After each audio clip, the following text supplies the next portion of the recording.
Play their inaugural regular season game, a 3-2 preseason. And John Casey they brought over from Seattle, and he'll be kicking off. And waiting back for Atlanta, Roel Preston, number 85 to the far side. Jamal Anderson, the near side, wears number 32. Crowd of better than 65,000 on hand at the Georgia Dome. And a little history as the Carolina Panthers kick it off.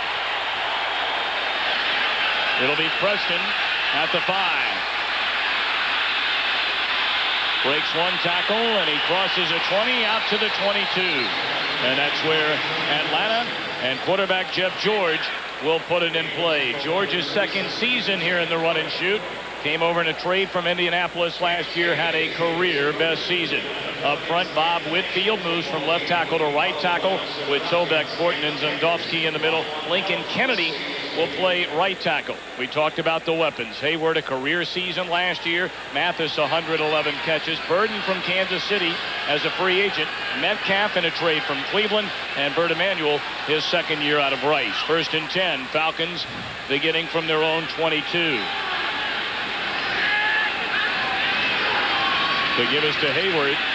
And he's across the 25 out to the 26. Gain of 3. And here's Carolina defensively. And they'll make some changes. We'll talk more about this in a moment. Rather than the 4-3 scheme, a little bit different look. Connor and Lathan, the two to keep an eye on. They'll play one backer all the time. The former Saints Sam Mills. Tyrone Poole, the rookie out of Fort Valley State, comes in a nickel as they use 6 defensive backs. Smith, Maxey, and McDowell, the safeties. Tim McKyer, the former 49er. And Steve Lofton, fourth-year pro out of Texas A&M, will come in the dime package, and you have to do that against this run and shoot. Absolutely. That's at 4-1-6, and we'll be seeing a lot of it. Completion shy of the first down to J.J. Burton. Ron mentioned after 5 years in Kansas City, Burton has come on to, I guess, try and replace Andre Rison, if you can do that. Well, you know, you talk about the things this team needs to do to be successful, and what you're going to see is this right here from the Panthers. Multiple formations. The running game may not quite be what they want it to be. A lot of motions, adjustments, all that to confuse the defense. On defense, some zone blitzing. Watch the draw play. We've already seen that from the Falcons, and corner blitzing from the Falcons defense as well for the surprise. 3rd and a yard, and they pitch to Metcalf, who's looking to throw downfield. No flag. Now a late flag. Brett Maxey will be called for pass interference.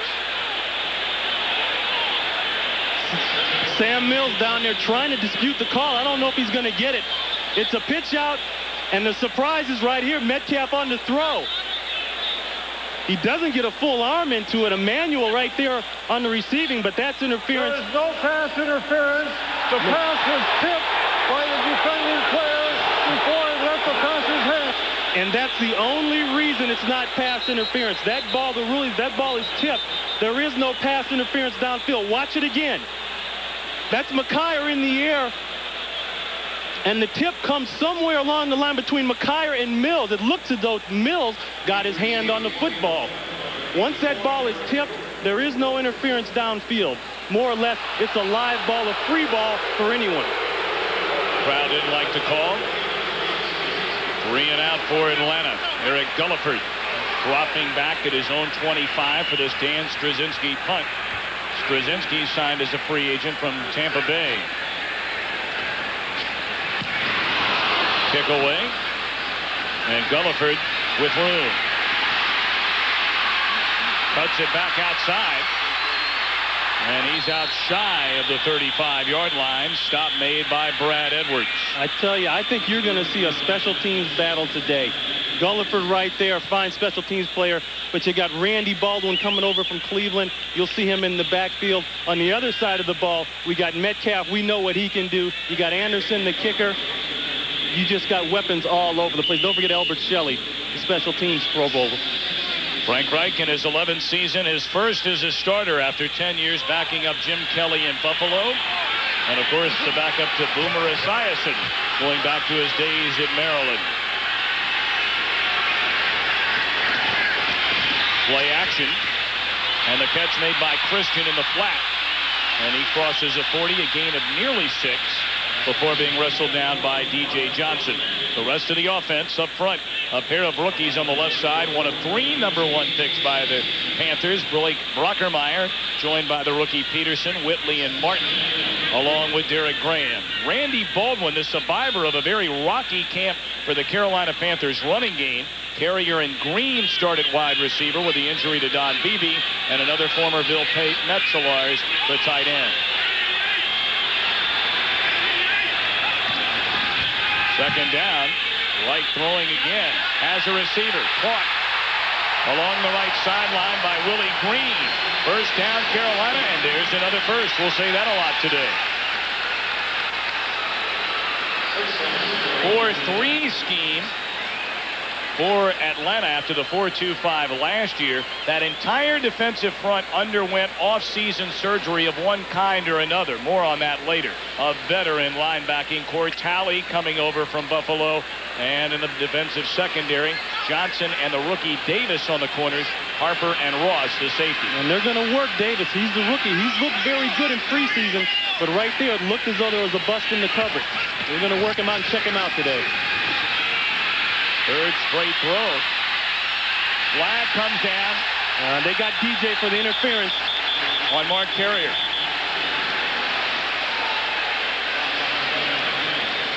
DJ Johnson on the coverage of Mark Carrier. They got tangled up, but it's beyond the 5-yard rule.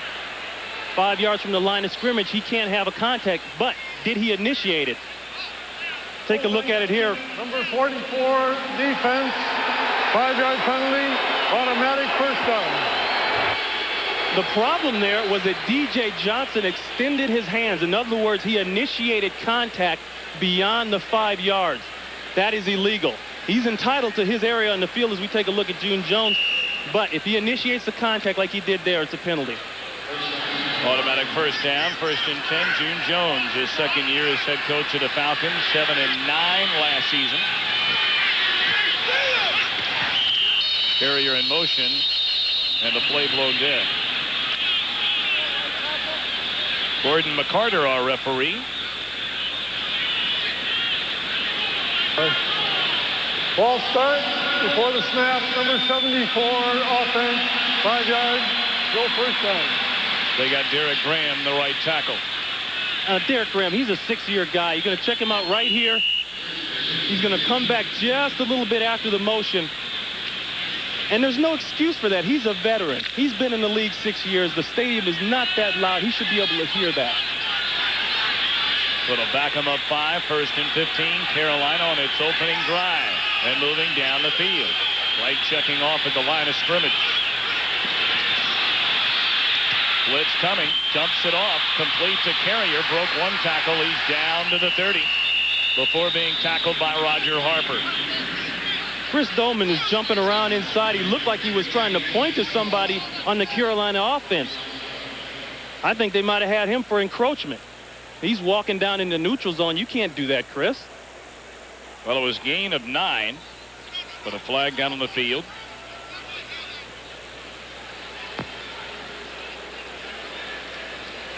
Atlanta went 3 and out to start the game, had to punt it away. And Carolina starting inside its own 30, now inside the Atlanta Offside, 30. Number 56 defense, penalty decline, 2nd down. See, I don't understand what Dolman was doing. He's going to be right here. Now, he walks inside like he's trying to tell somebody something, and then he jumps off sides, but you know, this is one thing they've complained about with Chris Dolman over the years, even when he was in Minnesota, is that he constantly lines up in the neutral zone. Now, most of the time they don't see it, and that's not the reason he gets great jumps off the ball, but he does like to cheat. And if they don't catch you, it's all good. Wright under pressure, and down he goes. Chris Dolman makes up for the penalty. Dolman, a 6-time Pro Bowler, underwent right foot tendon surgery over the wintertime, and he says he's 100%. This is the matchup. He's working on Brockermeyer, the rookie, and you saw the arm rip right there. Boy, I tell you what, that's hard to teach. In fact, you can't teach it. He's got the speed move, the arm up, and it's funny, talking to Blake Brockermeyer yesterday, he was concerned about that man right there, Dolman. I think he's got a good head on his shoulder. I think his technique is good, but he was concerned.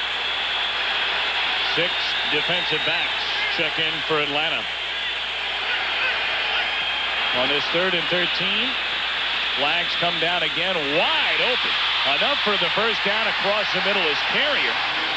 He's to the Falcons 17, but it may come back. Chuck Smith, number 90 on the opposite side. Got fooled by the hard count. Frank Reich is good at that now. He was very good at that in Buffalo. Very smart quarterback.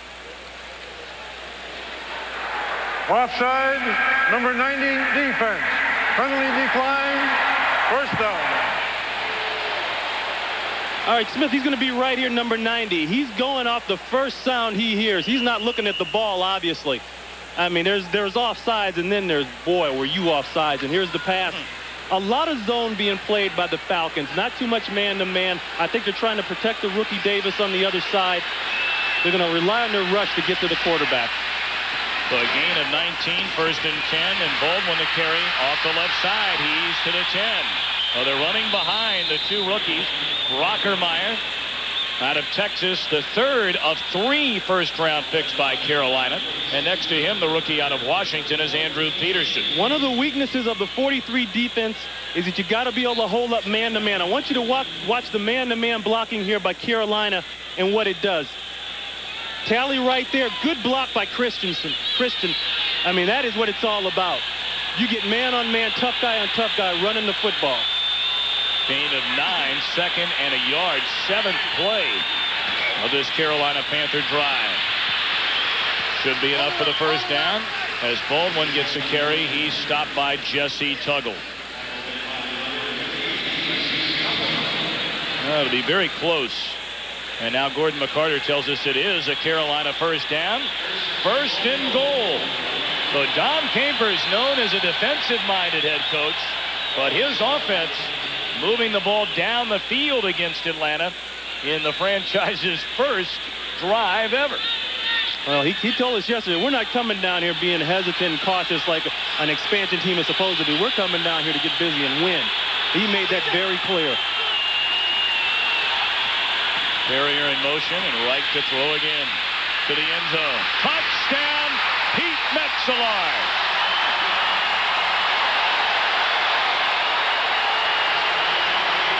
They've come from Buffalo to Carolina together.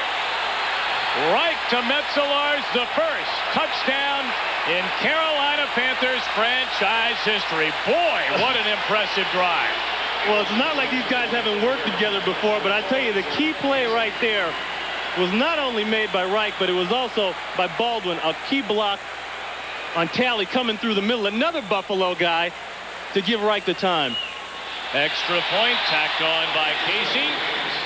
And the Carolina Panthers, Dom Capers told us yesterday, and Ron mentioned it a moment ago, they don't see themselves as just some pushover. They're here to win a game. Here, the Georgia Dome not only will house the Atlanta Falcons, but the Summer Olympic Games come to the city of Atlanta. We'll have basketball, gymnastics, the handball final here. An exciting time in this city, but I don't think their football fans are all fired up about the way this one has gotten started. Carolina marching down the field, 8 plays, 65 yards, and a 7-0 lead. You know, just right now we're seeing an example of a new rule this year, the 25-second clock executed on kickoff. They're not letting the kicker sit around there and take his time. They're getting the game rolling. Weston at the 3. Crosses at 20. Ball is loose. And the Panthers say they have it. They do.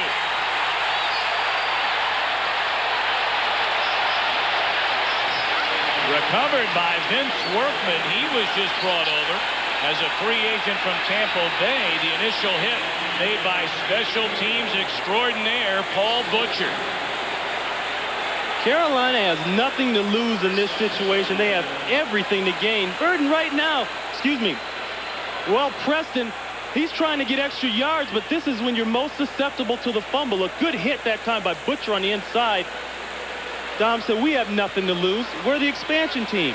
They got the pressure, and he's right. The Falcons have the pressure. Carolina, a 7-0 lead. The ball at the Falcon 22. Delayed at Baldwin. He's wrestled down by Tuggle. May have lost a yard. Now this is a veteran Atlanta Falcon linebacking core. And here's another look at the touchdown a moment ago. Pete Metzlars is right here. Nothing fancy. He's going to come down in here, mess around, and head to the corner. The key block is going to be right here. I want you to watch the key block that gives the time. That'll be Baldwin right there. That was key. Kelly's in there on the blitz. They don't pick him up. They don't get the ball off. Key block by Randy Baldwin. Baldwin, the carry again made by a host of black jerseys led by Jesse Tuggle. Two-time Pro Bowler over the last 3 years. Twice has led the NFL in tackles. He truly is the heart and soul of this Atlanta defense, despite some guys that may be bigger name players. He sure is. He's the strong man. Jesse, the body Tuggle, as they like to call him. But I'll tell you what, the body is getting found by those guards up front, Peterson and Martin. Third and long. 3 receivers have come into the game for Carolina. Watch the corner blitz. And here comes Johnson. They pick it up. And thrown behind the intended receiver, Mark Carrier, is right hit the deck. There it was. We talked about the corner blitz at the top of the show. DJ Johnson sneaking up on the outside. Atlanta loves to do this in third and long situations. There he is right there. Check him out. He gets there a little bit late, doesn't get a good jump, but yet the pressure's there. Plus they come inside. That is what we're talking about with this defense. So Casey on to try a 39-yard field goal. The former Saint, Tommy Barnhart, the hold. And the kick is through the uprights and good. The Carolina Panthers, a touchdown pass on their first drive, going from Reich to Metzlars. And now Dom Capers, John Casey bangs him through the uprights, a 10-0 lead. Carolina, a stunning 10-0 lead over Atlanta here with 7:25 to go in the first quarter. I don't know. I say stunning, it certainly is to the crowd, but after you speak with Dom Capers for a while, I'm not so sure he's not the best salesman around. Casey bangs it away, and Preston from the 1. Finds a hole, cuts it outside. Casey slowed him down so that Steve Lofton could push him out of bounds. Good return by Preston. Out past the 40-yard line. 44-yard return. The Falcons will take over in a moment. Now this is trying to figure out what's going on there. Looking at the Polaroid, DJ Johnson explaining to Dolman what happened. Tuggle. Boy, they did not expect for themselves to be in this position this early in the game against an expansion team, I bet. Well, certainly this Atlanta offense more than capable of scoring in a hurry. And Jeff George looking for an open receiver, finds one. What a hit by Bubba McDowell on Eric Metcalf. Well, coming up next, many of you will see the Arizona Cardinals take on the Washington Redskins in the second game of our Fox NFL doubleheader. Check local listings for the game and time in your area. Now, we've got a good one here early on. Carolina, a 10-0 lead over the Falcons. Ball at midfield, a 2nd and 4.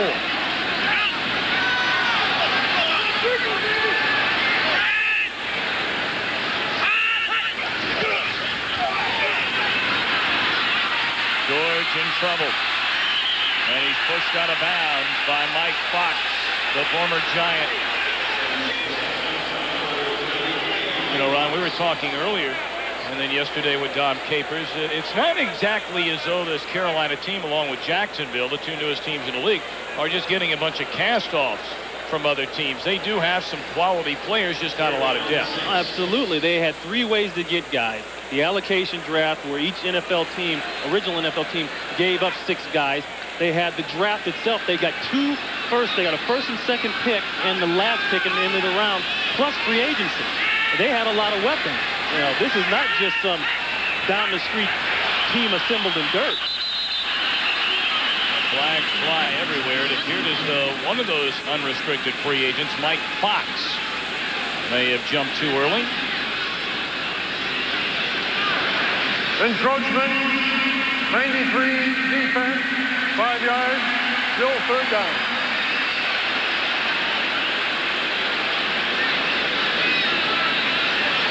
Fox is right down here. Now, there's a line that runs from the tip of the ball to the back part of the ball known as the neutral zone.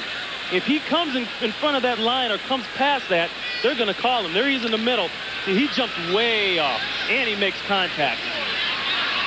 Well, it went from a 3rd and 6 now to a 3rd in the yard.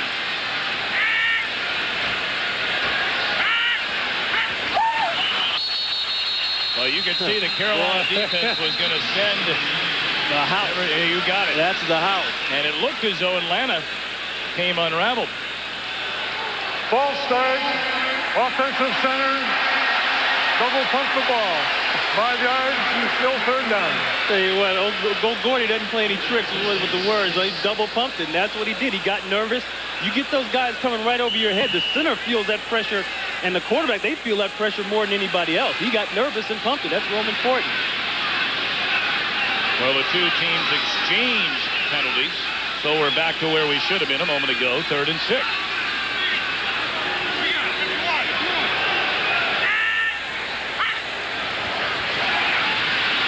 George, complete. He could go to the 30. One man to beat. Pushed out of bounds by Brett Maxey inside the 20. Boy, is he an electrifying performer. Eric Metcalf, the former Cleveland Brown, a gain of 36. The Panthers have what they want. Zones, shallow. He's going to come across and hook up right inside. The problem is missed tackle. A missed tackle right there by Poole. He throws off another guy. A good block there by J.J. Burden, and you can't let him get in space. This is what June Jones and the Falcons have been counting on, getting that man, Eric Metcalf, in space.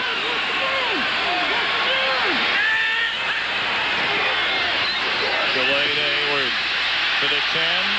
Carrying Panthers with him to the 8. Any running back in NFL has got to be able to pick his holes. It's one thing to say we're going to draw it up and you're going to have this place, but I want you to watch the way he picks his spots. Those are the key blocks right there. Look at that. Fortin, Trebek, Whitfield, and now you got a load coming through the middle. I should say so. Greg Hayward rededicated his life to staying in shape, gave up drinking, and had a monster 94 season. Gets the carry here before being wrestled down by Darian Connor. A gain of maybe a yard. You're going to have success running the draw inside because of the fact that they're in this defense and they're spread out so much. But when you get to the perimeters, now you got to deal with that man. Connor, and he can run. We talked about his speed on the outside in the open. It's going to be a hard day trying to get outside against Connor and Latham. I'll tell you that right now. Georgia 3rd and 3. The Falcons trail Carolina. 3:40 to play in the opening quarter. 10-0.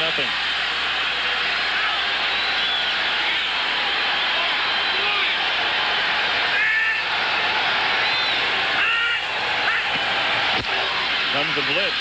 George picked it up, but the ball was batted down by Darian Connor, the former Atlanta Falcon. They gave up on him. He signed with New Orleans, had a big season last year.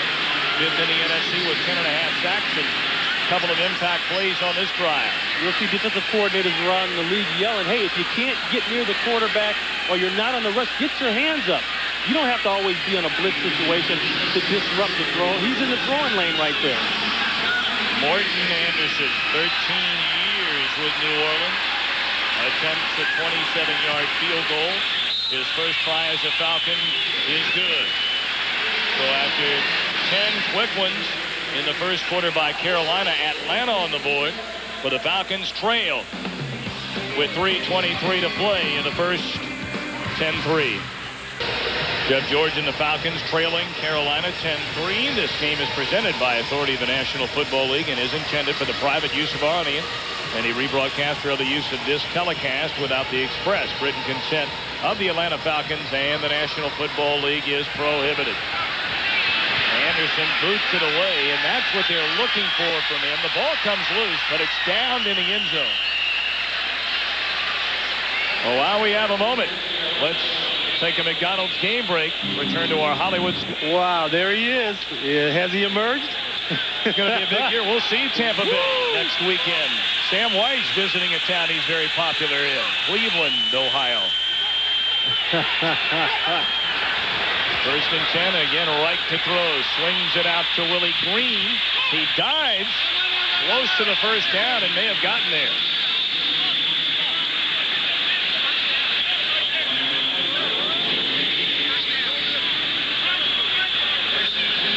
And it is a first down for Carolina. Not a lot of offense line in the preseason for the Panthers. Their defense played wonderfully, but they've been very impressive early on here today. Yeah, well, they got criticized for that. Only 3 touchdowns, none of them running. You're not going to see them run here that much. I don't think they're equipped to do it. But you are seeing various formations and a good passing game. Great protection. And right downfield, what a catch by Carrier. He's to the Atlanta 20. Ron Davis, a rookie out of Tennessee, on the coverage. When you are a rookie in the NFL, they're going to test you. Look at the protection that Frank Reich has. And boy, you know, Tom, I was the one who said in the preseason I haven't seen Frank Reich throw a ball over 40 yards. But I tell you what, he did then. Look at the protection here. Whitley working out there. Peterson. Boy, you can't get any better than that. Man-to-man blocking Mo Gardner, and that's what you got to do with that 43. 4 down linemen, you got to handle them man-to-man. Carrier 3 receptions for 75 yards after that 47-yard pickoff, and it's overthrown. The intended receiver, Willie Green. It'll bring up 2nd and 10. How long will it be before the Falcons panic?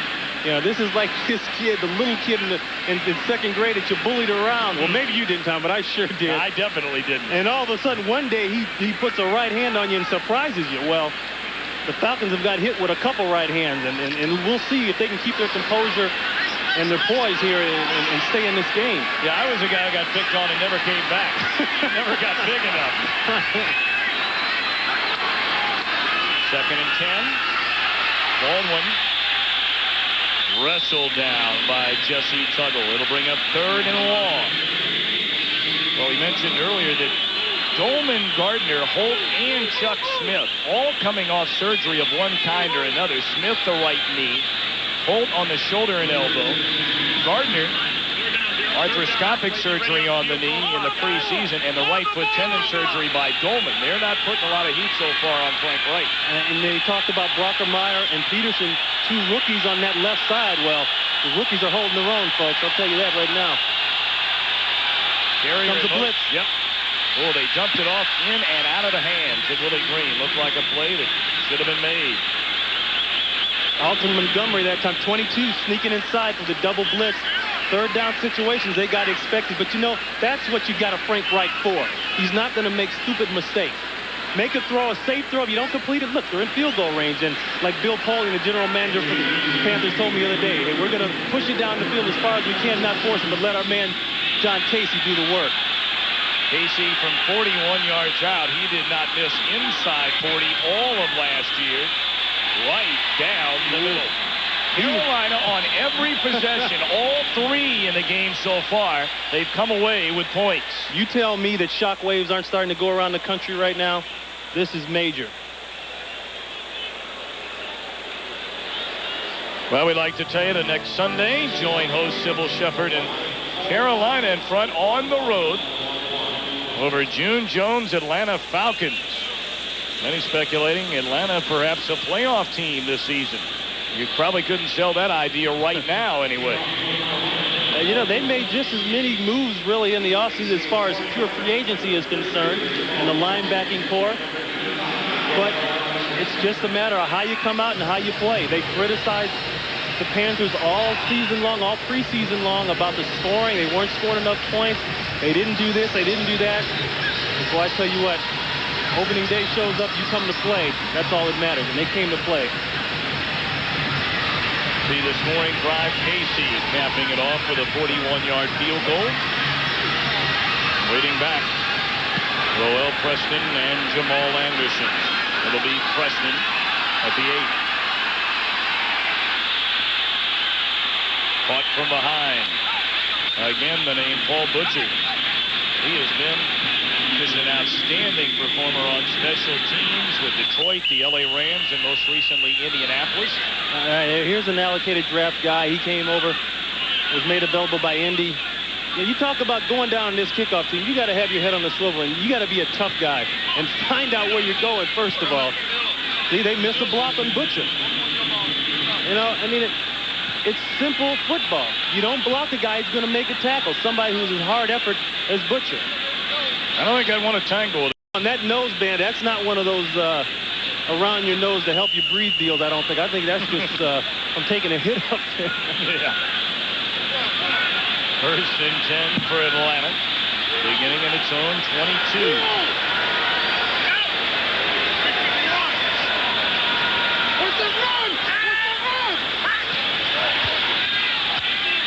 Short drop, batted ball at the line of scrimmage, and again there's Mike Fox. Fox, the first of the Carolina unrestricted free agents after 4 seasons with the Giants. Started the last 32 games there. Yeah, well, see, they talk about just getting in the throwing lane. Right here, 93, working against Zendowski. He can't get there, but he gets that right hand up. And you know, in this offense for Atlanta, the run and shoot, they're going to make a lot of short throws. They want to hit those quick little wide receivers in the intermediate zone. Nothing's going deep yet. 3 receivers to the top of your screen on this 2nd and 10. And they set up the screen, but Carolina not biting. Burden on the reception, read wonderfully by Steve Lofton, the 4th-year pro out of Texas A&M, and he may be hurt. That was a great play. You talk about guys that are hungry on this team, like Dom said to us last night. Yeah, he was with the Cardinals last year in training camp release, sat out all of last year. If you look at Dom Capers, they're trying to figure out exactly what's going on. But you get guys like that, a couple guys like that on your team, and they're hungry, they're ready to go. They're not afraid of anybody. Well, during the preseason, Lofton had a couple of interceptions, and you mentioned despite sitting out last year, impressive enough to make and play for Carolina. Well, the thing that he does, he recognizes the quick pass to the wide receiver, and he comes up and makes a good tackle right there. Roman Fortin lands on the back of his heel, and he looks as though he's okay. He starts to get up, but realize you know, your adrenaline gets to pumping so much, and you got to make the tackle, and you're all caught up in that. You don't realize you're hurt until you get up and move, and he is hurt. Well, they have a rookie, Michael Reed, out of Boston College. The last pick made by the Carolina Panthers in the draft. We haven't talked much about their other rookie, one of 3 number 1 picks, Tyrone Poole. They like him a lot. They love Tyrone Poole, and just checking him out in training camp this year, he is almost technique perfect, I think. And for a rookie coming into the league, he is not intimidated at all. Look at him giving the okay sign to the man upstairs. He is ready to play. And they got him inside, protecting him a little bit. He won't be forced to do a lot of man-to-man stuff, and that's smart. Whoops. They got Latham, free play. And George escapes one tackle. Downfield, through the hands of the intended receiver, Bert Emanuel. Yeah. Tom, you can identify with that. That's like throwing that fastball, and then coming with that changeup. You get those guys used to that rhythm. And it's what it sounds like.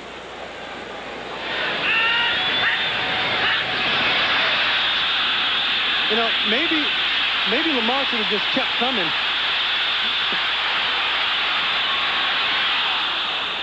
Lamar should have just kept coming. He might have just been able to run all the way around and get back before the ball was snapped. He was so far outside.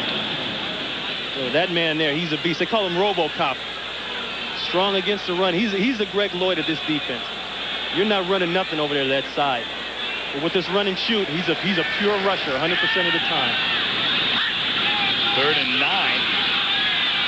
George out of the pocket, throws in and out of the hands of J.J. Burton, and Reed on the coverage, who came in to replace the injured Lofton a moment ago.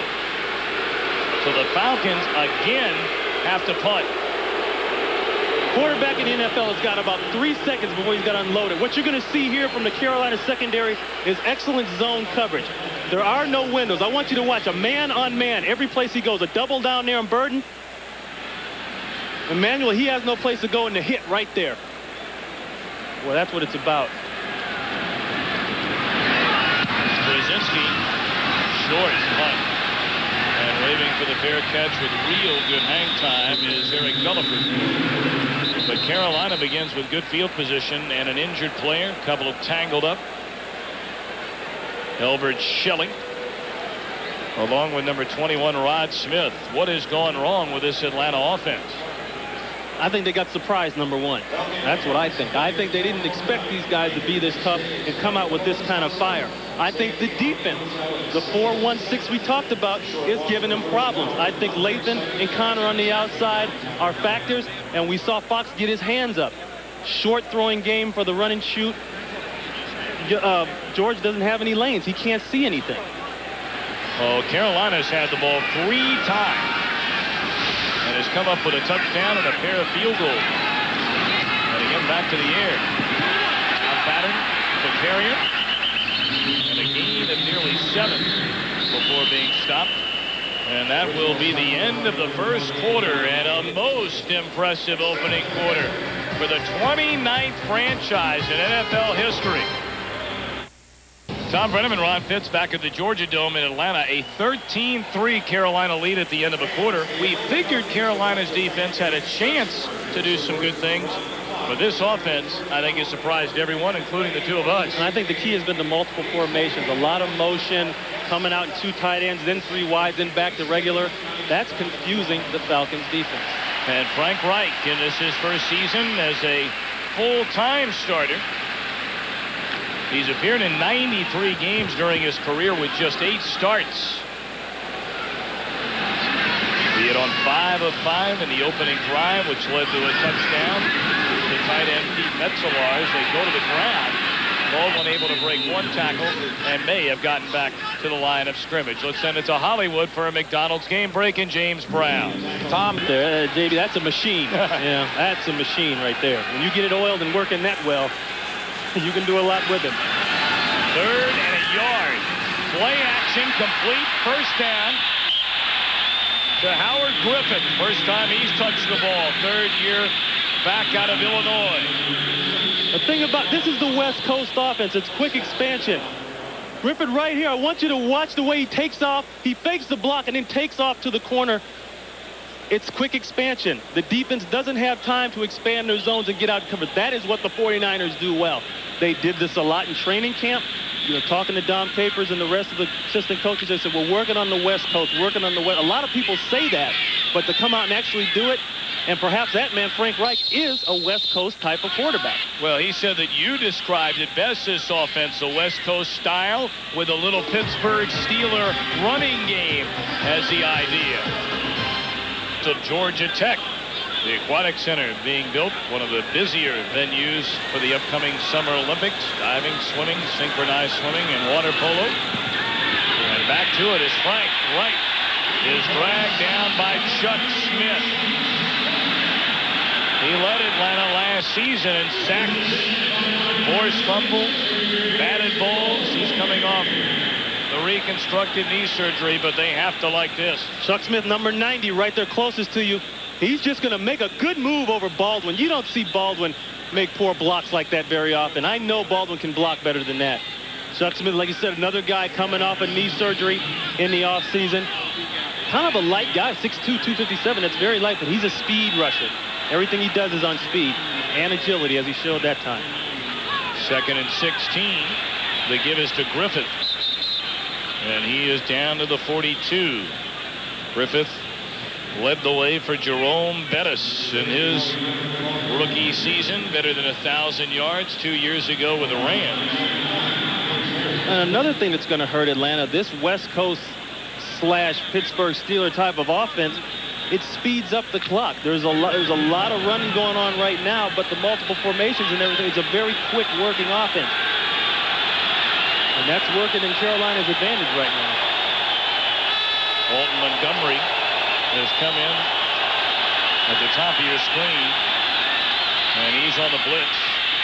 And Reich in trouble. And Montgomery got it.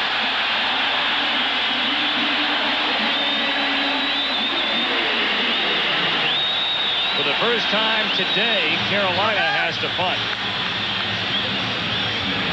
I want you to watch on the left-hand side of the screen. The blitz is coming here, here, here, and that's the problem. Frank Reich really has no place to go. And DJ Johnson drops out. That was the problem. He's looking, expecting him to come. And Alton Montgomery, who's a strong safety slash linebacker personnel, he gets the sack. But you show that many people up front, quarterback doesn't know who's going to come and who's going to drop out.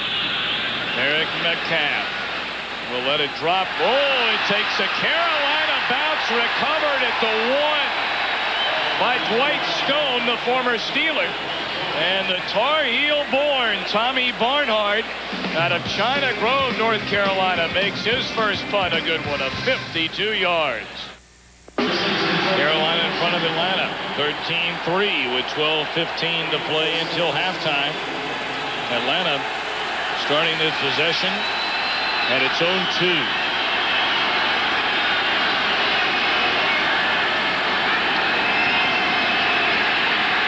George looking to hit the big one, wide open, caught by Bert Emanuel, and he's just shy of midfield. And boy, did the Falcons need that. They got a problem with the coverage downfield, obviously a bust. Check it out, Manuel's going to come down. They've rolled up the corner. That's McKyer, but look at Maxey, 39. He was held by 21 Eric Metcalf up the seam, and he's got to respect that because that's the easiest throw. By the time he realized that Emanuel was on the outside running, it was too late. All he could do was make the tackle.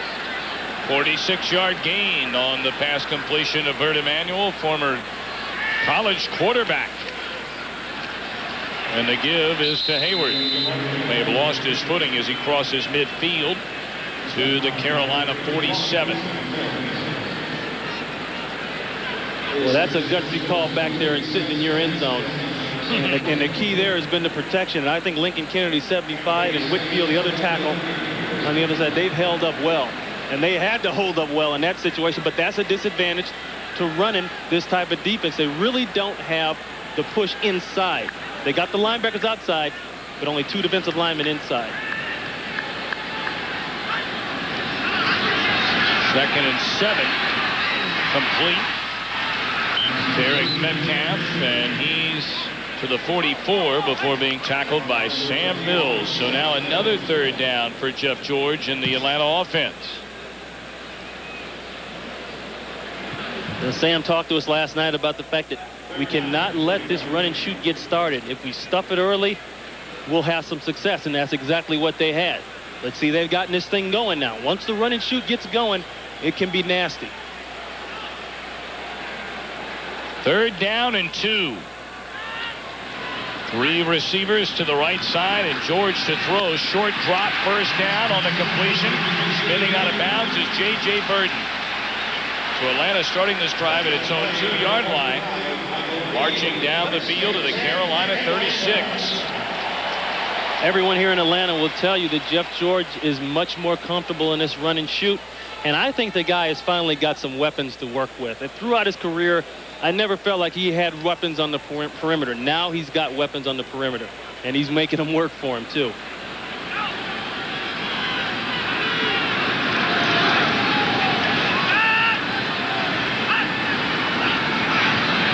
George on a 1st and 10.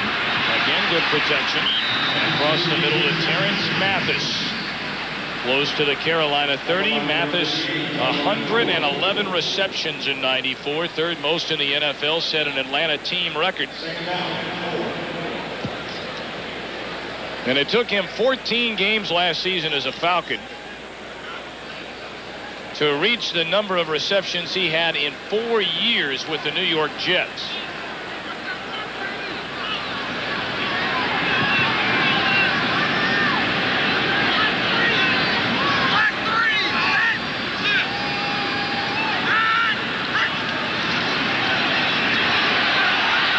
Overthrown, nearly intercepted by Bubba McDowell. It was a dangerous pass there by George. It'll bring up 3rd.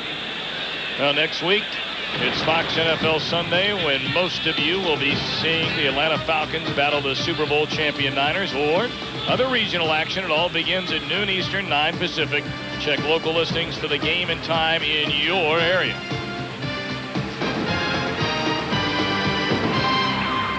Third down.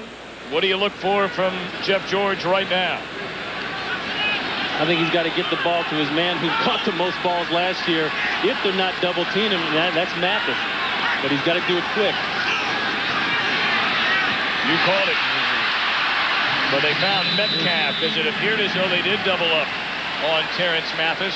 And Metcalf has another Atlanta first down. In this situation, watch Metcalf work inside. It's not man-to-man coverage, and it is man-to-man coverage. Poole got caught up in another wide receiver. You know what? That looks like a pick. We're going to get another look at that later on. That looked like a pick from the wide receiver running up the field and getting in Poole's way so he can't make the coverage. Ball at the Carolina 23, 1st and 10. They'll give it to Hayward. He breaks down to the 15 before being dragged down by Brett Maxey. Well, I tell you, put yourself in Sam Mills' shoes or any other linebacker on this team. You got a load coming at you. It worked so well when they got the pass going. Everybody's spread out. Look at Connor, Lathan. You know, you don't have enough people up front in the interior to stop the draw. The draw is going to hurt you. You got to live with the draw. You got to make them beat you with the draw, as a matter of fact. Just don't let number 21 and number 81 beat you.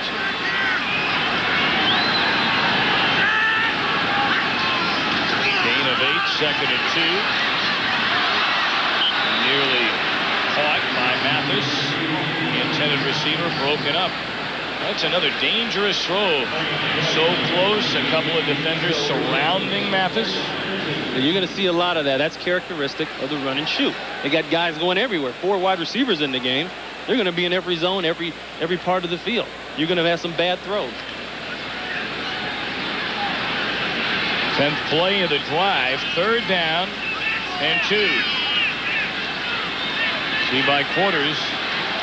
After Carolina started off so strong in the first, limited to 10 yards in the second. And Carolina leading 10-3. Caught and escaping one tackle is Mathis. He broke free of Pat Terrell. And that enabled him to get to the first down.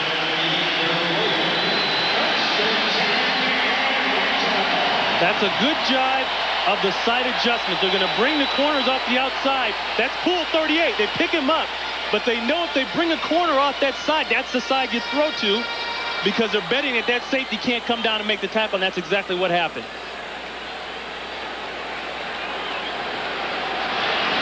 First and 10 at the Panther 12.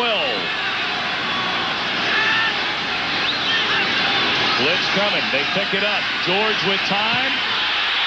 To the goal line. Touchdown, J.J. Burton.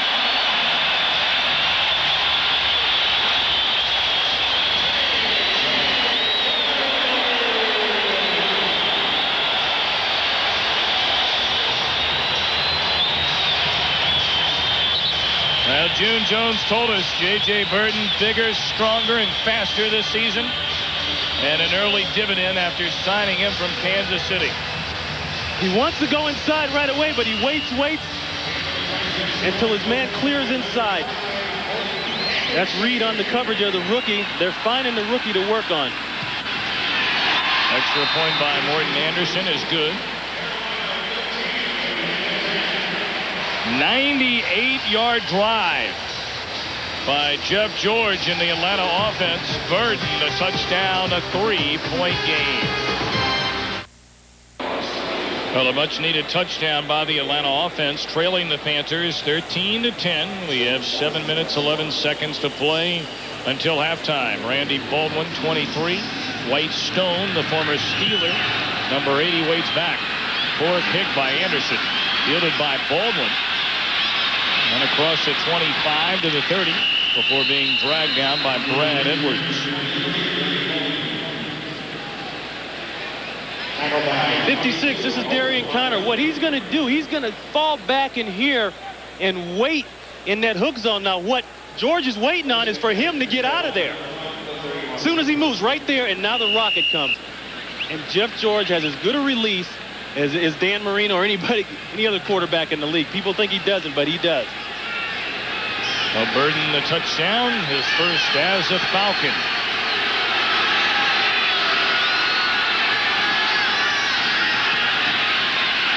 Baldwin the carry and tripped up at the line of scrimmage, maybe a yard. It'll bring up 2nd and 9. Good play that time by 57 Clay Matthews, taking on the trap. Peterson comes across from the other side to guard, and he just stuffs him right back where he was. That's a smart player. And here's a guy been in the league 18 years. How many traps you think he's seen? How many guard pulls you think he's seen? It almost looks boring to him. 2 tight end set now for Carolina. Metzelaar is joined by Lawyer Tillman. That's Tillman in motion. Good protection. Pass caught by Don Beebe, another former Buffalo Bill who only played in 1 preseason game before a rib injury took him down. Just made 1 reception, but last year a career year with 40 grabs with the Bills. Well, it's time as always for our Aflac trivia question. Kerry Collins, the first ever pick for Carolina. Who is Atlanta's first ever pick? Give you a minute to think about that. I know Ron Pitts has been given the answer ahead of time. So it's taking the fun out of it in the booth. Reich under tremendous pressure. Flattened by Matthews, who came on the blitz. Matthews along with Pierce Holt. They haven't shown too much of Matthews coming on the blitz. And he's real cagey. He's a veteran. Here he is right here. He's going to creep up and delay, actually. He's looking to see if someone's going to come out. And now, come on. Clay let him down nice and easy. Clay doesn't want that big $12,000 fine that Greg Lloyd got, I guarantee you. I've seen Matthews put quarterbacks down a lot harder than that. Eric Metcalf waits at his own 15 on the punt by Tommy Barnhart. And that will float out of bounds. And we'll see where they spot it. It appears as though out to the 32. So we'll take a timeout. 5:34 to play here in the first half. And the Panthers lead Atlanta 13. Kerry Collins, the 5th overall pick after Carolina traded the first pick in the draft to Cincinnati. And Collins, first team All-American, leading the Nittany Lions to an undefeated season last year. Don Caver said he could play now, but they'd rather wait and have him learn the system.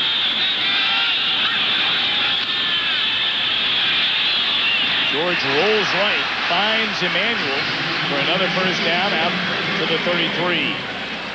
Tackle made by Tim McKyer. First time we've called his name today. Whenever you're working against zones, all good receivers got to find a way to get open. They got to find the hole in the zone, the window, so to speak, and they are all there. He's just going to work down. He realizes the corner jumps out, and then he pulls up. The run and shoot is all predicated on vision and option routes. Nothing is preset. It all depends on what the defense does. Burden in motion on this 1st and 10. Mathis shy of the first down.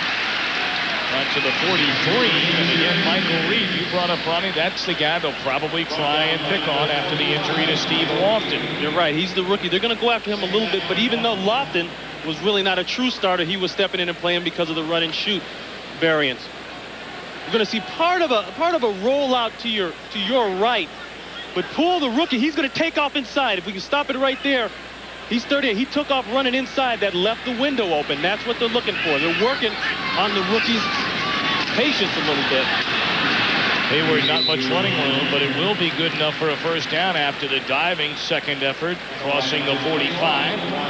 As you see, when you're working against a run and shoot, it's patience, it's discipline, assignment football. You got to know that there are no set routes, there are no planned routes, no planned plays, in a sense. When George sees a receiver that looks open, he's going to throw it. And they're going to keep moving as long as he's got the time. And the key thing, he's got the time. Falcons have 3 timeouts left with 3:45 to go here in the second quarter. And the Falcons trail Carolina by 3. Blitz coming. And the delay to Metcalf. He's tripped up shy of midfield. by Michael Reed. Well, Entertainment Weekly says that if you're sick of Seinfeld, switch over to New York Undercover, TV's funkiest top show. While the other networks are still showing reruns, Fox has brand new action-packed episodes of New York Undercover. Thursdays at 9 Eastern, 8 o'clock Central. Clock running to 3:10.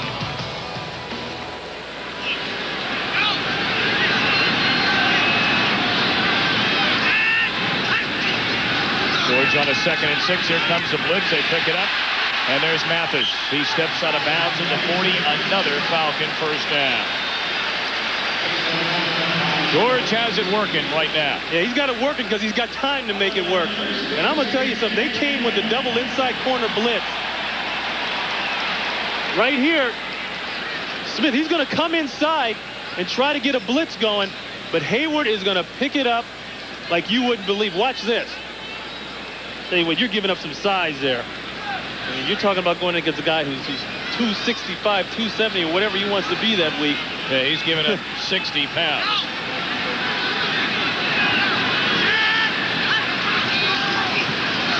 First and 10 hand to Metcalf. Well, the Falcons did not show a lot of that in preseason. We figured they would use Metcalf out of the backfield in the regular season. This is the first time today we've seen it. No, well, everybody says he's not a 25, 30 time a game type guy. And I don't know if he is. I think I agree with that. But you got to get him the ball in the backfield sometimes. You got to let him run with it. You got to throw it to him out in the perimeters. You got to let him do it all. Well, this will take us down to the 2-minute warning. Jeff George and the Falcons fell behind 13-3, scored a touchdown their last drive. They try and take the lead now. Back at the Georgia Dome in Atlanta, 13-10. Carolina lead with 2 minutes to play, and Jeff George and his Falcon offense with a ball at the Carolina 32. You know, last season, Ron, they had no trouble moving the ball 20 to 20. They get inside the 20, and they had problems. Absolutely. They were 5th in the NFL in scoring. Okay, but that didn't write down that they didn't get touchdowns. That was field goals. They got to get the ball in the end zone. That's been their biggest problem.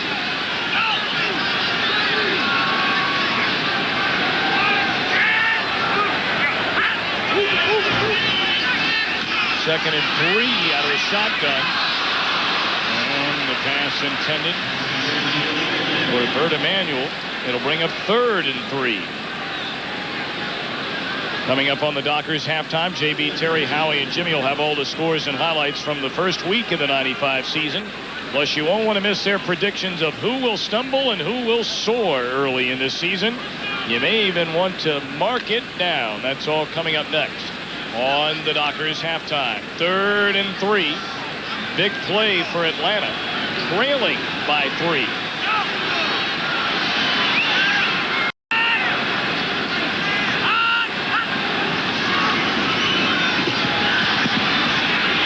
First down reception. No, he didn't hang on. In and out of the hands of Terrence Mathis. So the drive stalls on this 3rd and 3. Lathan coming from the right side. The key is he's got time. Look, there's nobody pinching him from the right. What happened? Well, of all that outside pressure we were talking about from Lathan and Connor. Those two guards, those two big old tackles are stepping up and taking care of it. Lincoln Kennedy and Bob Whitfield. That's what's happening to them. 51-yard field goal attempt by Morton Anderson. He has kicked a 60-yarder in his career. This one nailed. And it's good. 23rd field goal by Morton Anderson from 50 or more yards out. That's number 1 all time. And the game is tied at 13. Well, that's very key because it's been real easy for a lot of teams to panic. But June Jones, I think from going through what they went through last year, the 4 times they lost within 2 minutes by just a few points, that pays dividends. And this year, I think it's paying off. Well, coming up next, many of you will see the Arizona Cardinals take on the Washington Redskins in the second game of our Fox NFL doubleheader. Check local listings for the game and time in your area. A 13-13 game. Now, if you're Dom Capers, And offensive coordinator Joe Pendry, do you get a little conservative and just take the tie at halftime, or do you try and set up a KC field goal? I don't care what Dom says to us. I think he is more than elated to be in this position at halftime. And I think he will try to run it. But the problem is, and this is what's going to happen, they don't have a solid running game. I like Randy Bolden to death, but they cannot run the ball consistently and have that kind of pounding attack that other teams have. Sooner or later, they have to go back to the throw. Anderson, another terrific pick, will send Baldwin 10 yards deep into the end zone. And Carolina will bring it out. You see some of the other scores around the league. New Orleans on the board. St. Louis, an early lead over Green Bay. Well, you know, you talked about the running back situation. Really, injuries left the Panthers thin in the backfield. Baldwin really the only healthy back.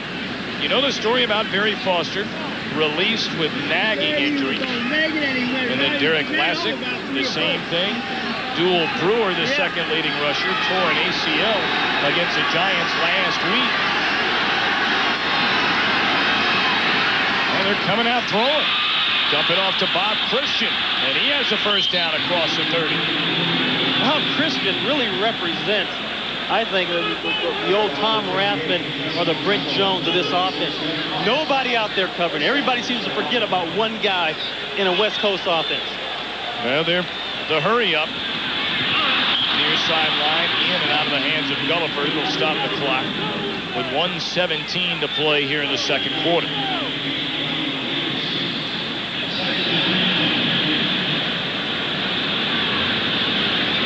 Now, during John Casey's career, he has hit on 6 of 9 from 50 yards or more, so he has a good leg. He's hoping for a try here before the half.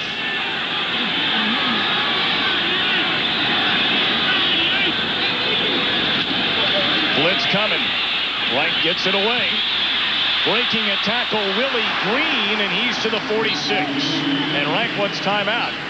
Frank Reich at 1:07 will stop the clock.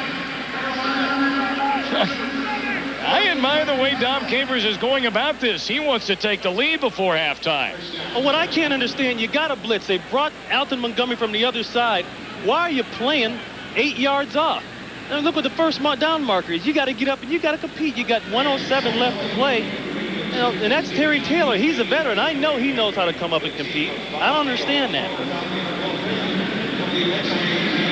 Green, 1 year in Tampa Bay after 3 fine seasons in Detroit. Carolina with 1:07 left. Frank Reich has 1 timeout remaining. Well, we all know from past experience that Frank Reich is very good in these type of situations. And the thing that he's been doing, he's been getting rid of the ball fairly quickly. The protection is good, without a doubt. And I think a nicked up front for the Falcons has helped it, but it's 3-step drop, 5-step drop, on rhythm. The ball is out a la West Coast offense. Reich is hit on 12 of 17, 174 yards and a touchdown. Steps up, throws, incomplete. Looking for Lawyer Tillman. Now, that's what I'm talking about. Excuse me. That's what I'm talking about. You know, you're sitting down here in a first down situation. Within the last 2 minutes, come up and challenge the man for man. Don't give him the space to throw in. That'll be one thing that'll bother Frank Reich. He doesn't have a real strong arm. He's fairly accurate. And again, a reminder, JB, Terry, Howie, and Jimmy, all the scores and highlights. A Mark It Down segment coming up in the Doctor's halftime.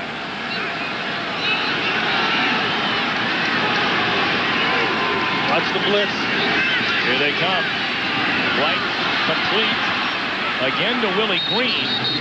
He's stopped by Terry Taylor, 11th year pro out of Southern Illinois. The clock continues to roll under 50 seconds. Carolina 1 timeout. They're trying to get close for John Casey. I think sooner or later Atlanta's going to have to squeeze it down. And they run the ball on the 3rd and a yard. Handing to Bob Christian. He's going to be short. Clock running at 30 seconds.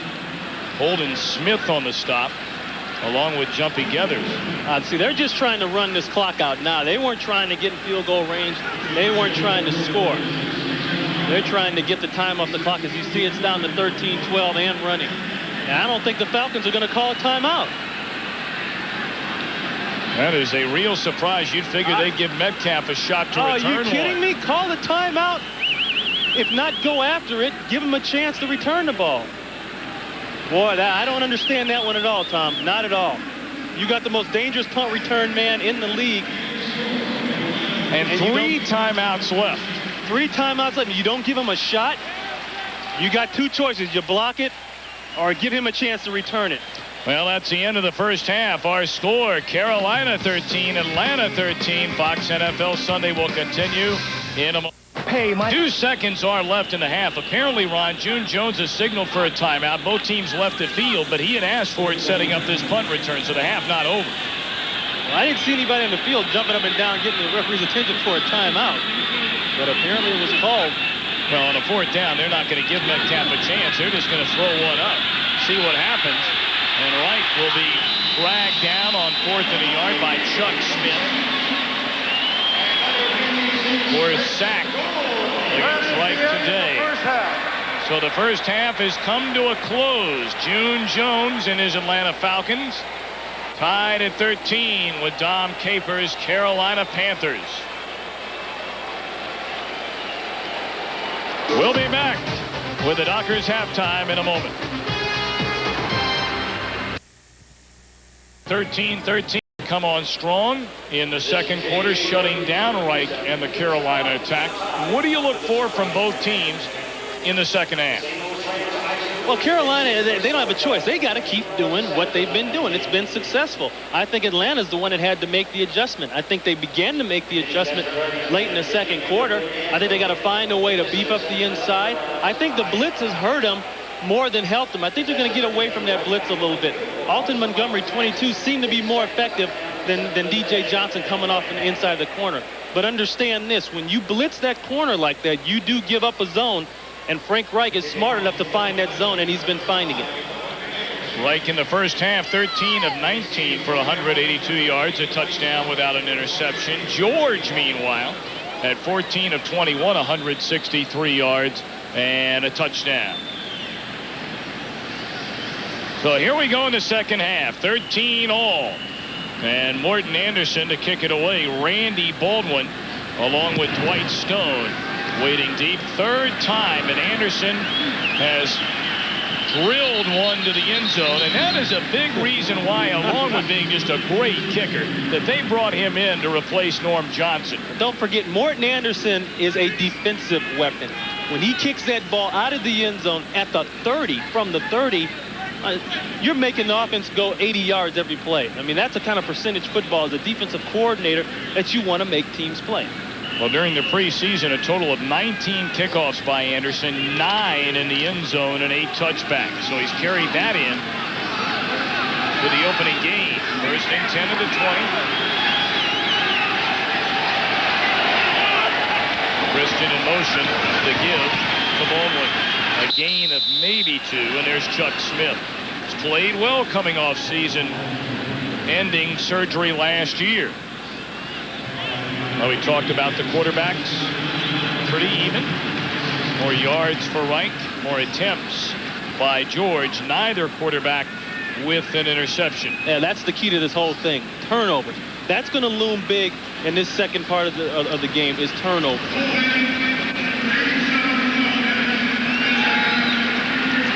Well, a holding call has been made against Carolina, so they'll back up to the 10.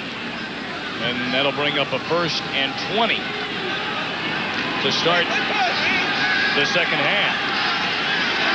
We did not hear a call during an announcement made by Gordon McCarter, our referee. Incomplete on a pass to Mark. Well, I tell you what, they've gone inside. They've shored up that inside pass rush. Pierce Holt, the former 49er, he's in there now getting some penetration, and Dolman coming around the corner. Carolina's in a situation now coming up here 2nd and long. They have got to be very conservative with their kind of play selection here. You know, you fought hard, you played a good game, but you can't have a turnover down here in your own part of the field. Give to Baldwin, and again, nowhere to run. Tuggle stepping up from his middle linebacker spot to make the tackle. 3rd and long for Carolina. Well, he's not very big at 5'11", if you can believe that, 230. But Jesse Tuggle brings a load when he does bring it. Shedding the blocker that time and making the play. Excellent job. Once again, I say the same thing. 3rd and 19, your own territory. Something very conservative, short. Punt that ball out of there if you don't see what you want. 3 receivers into the game. Right finds Christian. He needs to get to the 30, and he's dragged down well. Shorted there at the 23 by Kevin Ross.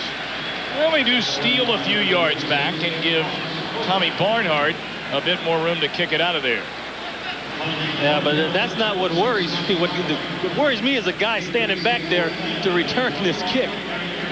Now, he's probably going to get a line drive kick. Barnhart needs to put some air under this ball. Give up the distance, give it to him around the 50, but get your coverage team down there and surround 21. Metcalf in his career has returned 5 punts for touchdowns, including 2 last season. He's going to take this one. Off the bounce, and he dives across the 40 to the 41. Stop made by Carlton Bailey after a 43-yard Tommy Barnhart punt. Atlanta's first possession of the second half when we come back. Atlanta, Fulton County Stadium, home of the Atlanta Braves in baseball, and also baseball side of the Olympic Games here in '96. A 13-13 affair. Atlanta's first possession of the second half. Play fake to Hayward, and here they come the other way to Mathis. Inside the 40, down to the 35. Carolina defense fooled badly there on the play fake to Hayward. And a gain of 23 on the pass to Mathis. Well, I tell you what, I want you to watch the movement on the right side of the line, and we can freeze it right here. Look at Sam Mills, look at Lathan, look at 21. They are running. They definitely think the ball is going that way. Great job of play action by Jeff George, and you see nobody over there. Now you got 2 300-pounders outside to try to fight through. That's not fun for a corner. So this time they give it to Hayward. He's wrapped up by 5 or 6 Panthers, about a 3-yard gain. Teams tied at 13 with 12 minutes left to go in the third quarter. I get the sense that Falcons are getting ready to try to deal on him right now. Some with a healthy play action to get everybody on their heels and off balance. Now they should start back with the short stuff and the draw with Hayward. Well, if you weren't with us earlier, Carolina jumped out to a 10-0 lead early on, extended that to 13-3. Then a touchdown and a field goal late in the second quarter by Atlanta tied the game. And they're on the move to begin the third quarter. George with good protection. Nearly intercepted, not once, but twice. The first thing Rod Smith is going to think about when he wakes up tomorrow morning, the last thing he's going to think about when he goes to sleep, is that ball going right through his hands. These guys do too many. Rod Smith, he'll be the corner right here. And he's going to have perfect position down the field. He's inside, excuse me. The ball goes right through his hands. Right through his hands. He has to have that football. Smith the last 3 seasons with New England. He played in every game since being the 35th pick back in the '92 draft. Again, great protection. You give him that much time, and George is going to find the man. Mathis to the 14.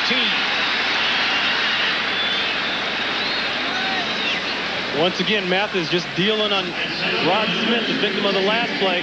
Take him inside. He's going to take him outside. Smith isn't close enough, and he's got help over the top, but, I mean, who are you doubling? You're going to play that far off the guy, you might as well just give it to him. I mean, that's too easy for the offense on that play. 6 receptions, 72 yards by Mathis, who had caught 111 balls a year ago.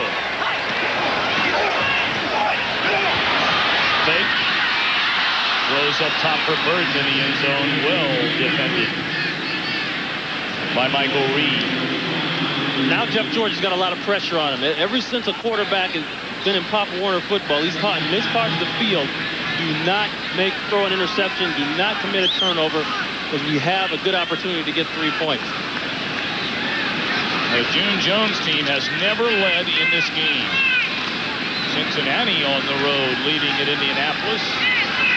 The Jags of Jacksonville trailing Houston in their first game.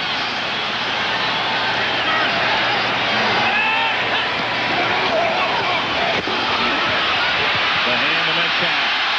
Breaks it outside, cuts back into the 5 before being tripped up by Brett Maxey. It'll be close to a first down. He needed to get to the 4. He's going to come this way on a little delayed draw, but I want you to watch the action and the moves that he pulls later on. We're going to stop it right here, and he's going to take it. It looks like there's nothing there, but he's going to end up coming back this way. There aren't too many men in the world that can make that move right there. Look at that. How do you run sideways as fast as you run forward? I tell you what, his father Terry was great at that. Running sideways as fast as he can run forward. Well, they pack him in the middle on this 3rd and 1. George with time. Touchdown. Bert Emanuel.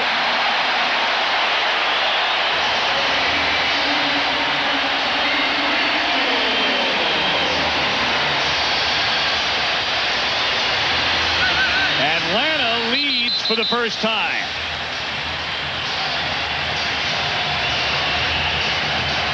He had the time, but it was just a matter of Emanuel working the back of the end zone, and that's the area that everybody forgets about. Right toward the back over the end, the Falcon in, and there he is. But it's all about time. The pass rush from the outside doesn't get there. The inside holds up, and they can make a play. Barnhart, or rather Straczynski the hold, Anderson the extra point. And Bert Emanuel, who last season scored 4 touchdowns, he gives his team a 7-point lead.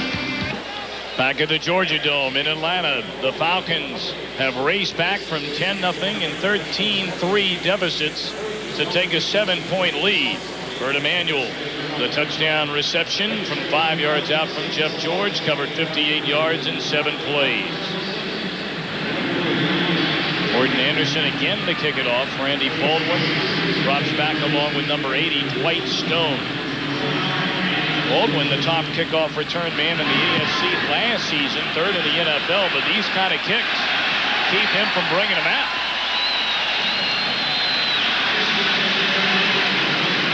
And you see the smile on the face of Morton Anderson. Long-time New Orleans Saint, now Atlanta Falcon. Right here, this is Emanuel over here. He's working on Tim McKyer. Tim McKyer is going to have excellent coverage. He's going to stuff him right beyond the goal line. But when a quarterback has this much time to throw the football, you can't expect your corner to cover any more than that. 3 straight times now. Carolina starts at its own 20. The Emanuel, we talked about him, the former Rice quarterback in his college days.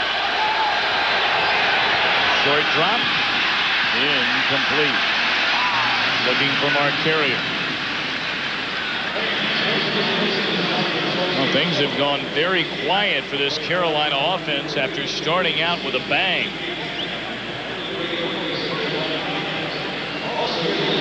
Maybe it's got something to do with that ledger that Dom Capers keeps. Writing down every single event that goes on the football field and off the football field. Tell you what, it sure paid off in the first half. Let's see if it pays off for the game. See the yards beginning to add up for Atlanta. 2nd and 10 from the 20. And again, right to throw. Through the hands of number 83, Mark Carrier. It'll be a 3rd and 10. See, now Dolman is starting to unleash a little bit. That time Baldwin had to stay in and pick him up. And even though they don't get to the quarterback, if you look at Dolman right there, just the sounds of the collisions going on in front of him are enough to distract him. Boy, talking to him yesterday, he is bent on having a great year this year. He really felt like he let the team down last year, even though he played hurt with those torn tendons. only had 7 sacks.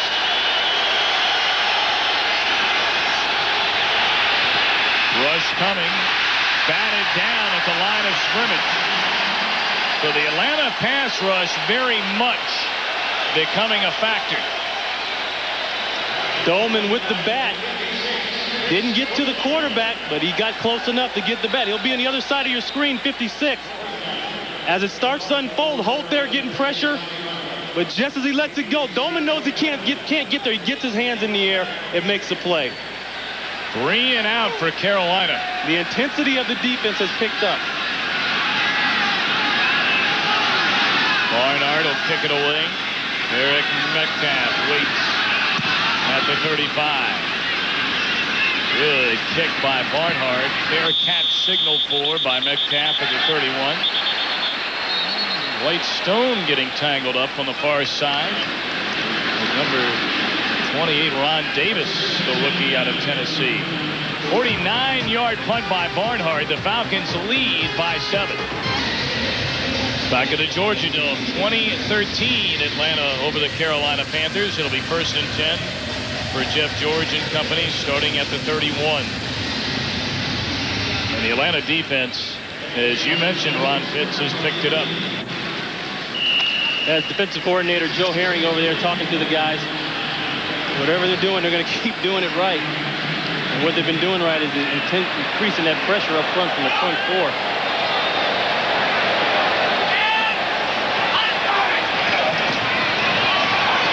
George trying to race away from pressure, and he's caught from behind by Sean Price. Drafted in the expansion draft after spending 2 years at Tampa Bay. Well, explore the mysteries behind the show that's become a national phenomenon and earned an Emmy nomination for Outstanding Dramatic Series, The X-Files.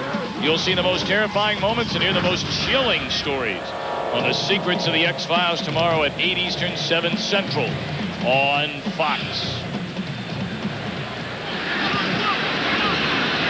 Loss of 5, 2nd and 15.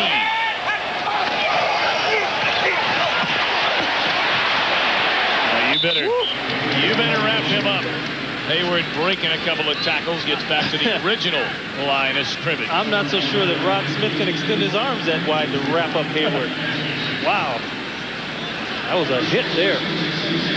Great audio. That puts you right down there in the field. That audio was so good it made my shoulder sore. Well, I think your days of on the playing field are long gone, Mr. Pitts. You've smartened up. No, salary cap came into effect. There you go. Jamal Anderson has checked in to the Atlanta backfield. They're bringing everybody. Poole racing through, but George throws in and out of the hands of Eric Metcalf.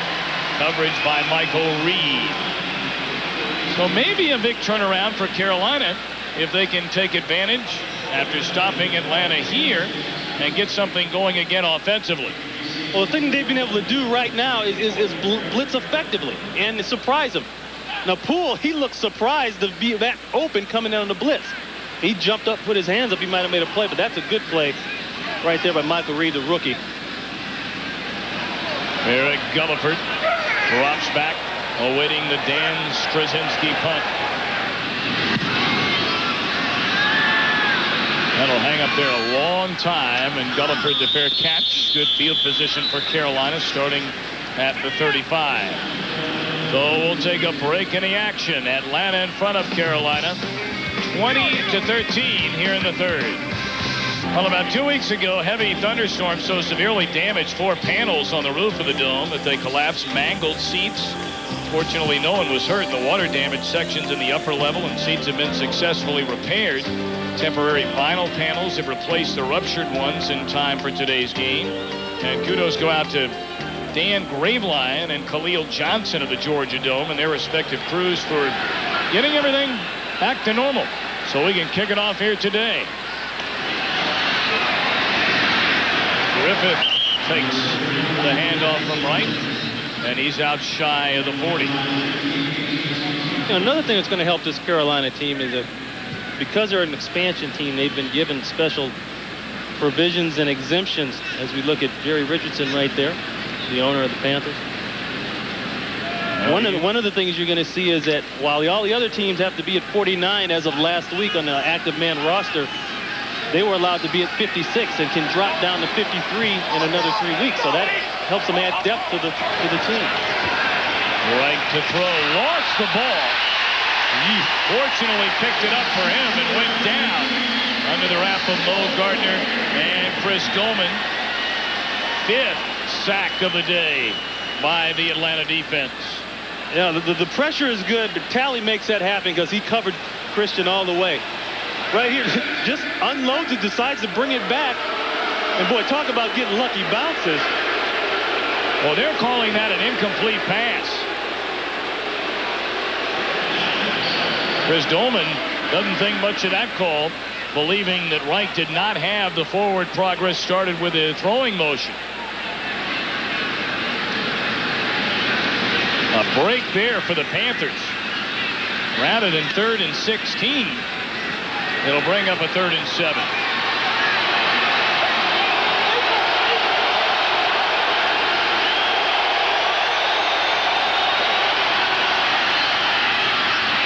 In and out of the hands of Eric Gulliford.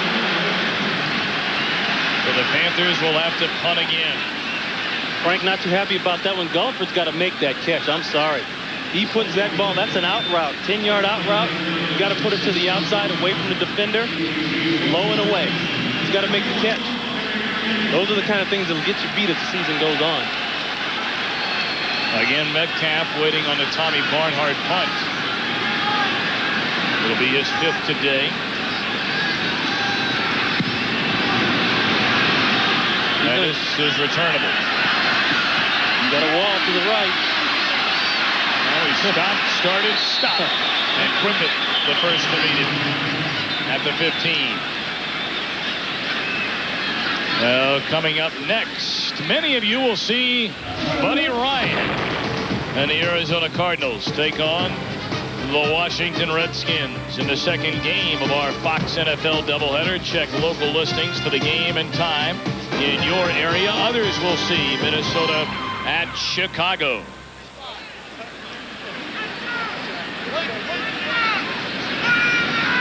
There's an interesting team to watch this season. Penalty flags down on the punt.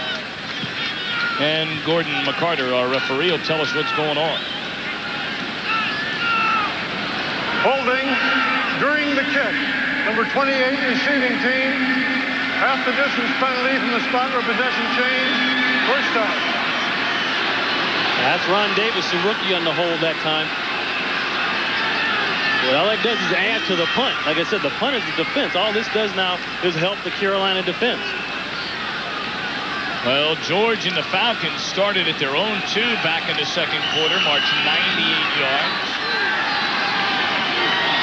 And capped it off with a touchdown pass to J.J. Burden. This time, they start at their own 7.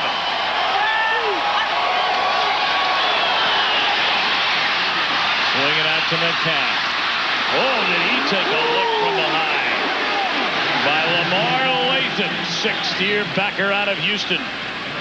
Attended college at Houston and went on with the Oilers. Well, let's listen to the net sound of this hit. Lamar Latham, we called him RoboCop. He'll put a hit on you.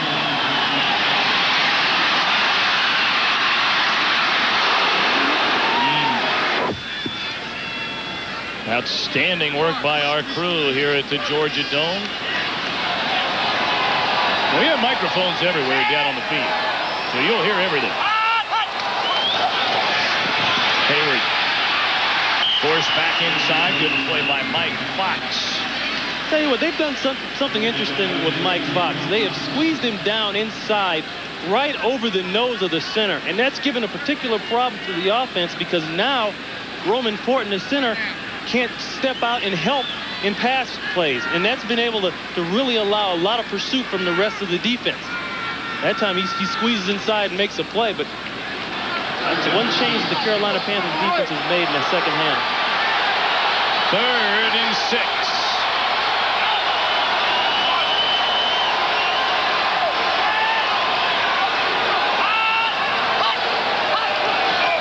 get it off. George blocked in the air. It falls incomplete, and Gerald Williams able to put on the pressure and bat it down. Right now, McDonald's game break back to Hollywood and James Brown. Atlanta forced a punt, leading 20-13. 5:31 to play in the third quarter. Straczynski from his own end zone. And Gulliford waits in midfield. Great hang time. And the fair catch signaled forward. Caught cleanly by Gulliford. Good field position. A 43-yard punt by Straczynski from his own end zone. 5:23 to play. Third quarter. Atlanta leads by 7. Tom Brenneman, Ron Pitts back on Fox. A 2013 Atlanta lead. And good field position for the Panthers. Their last 7 first down plays have averaged 1 yard.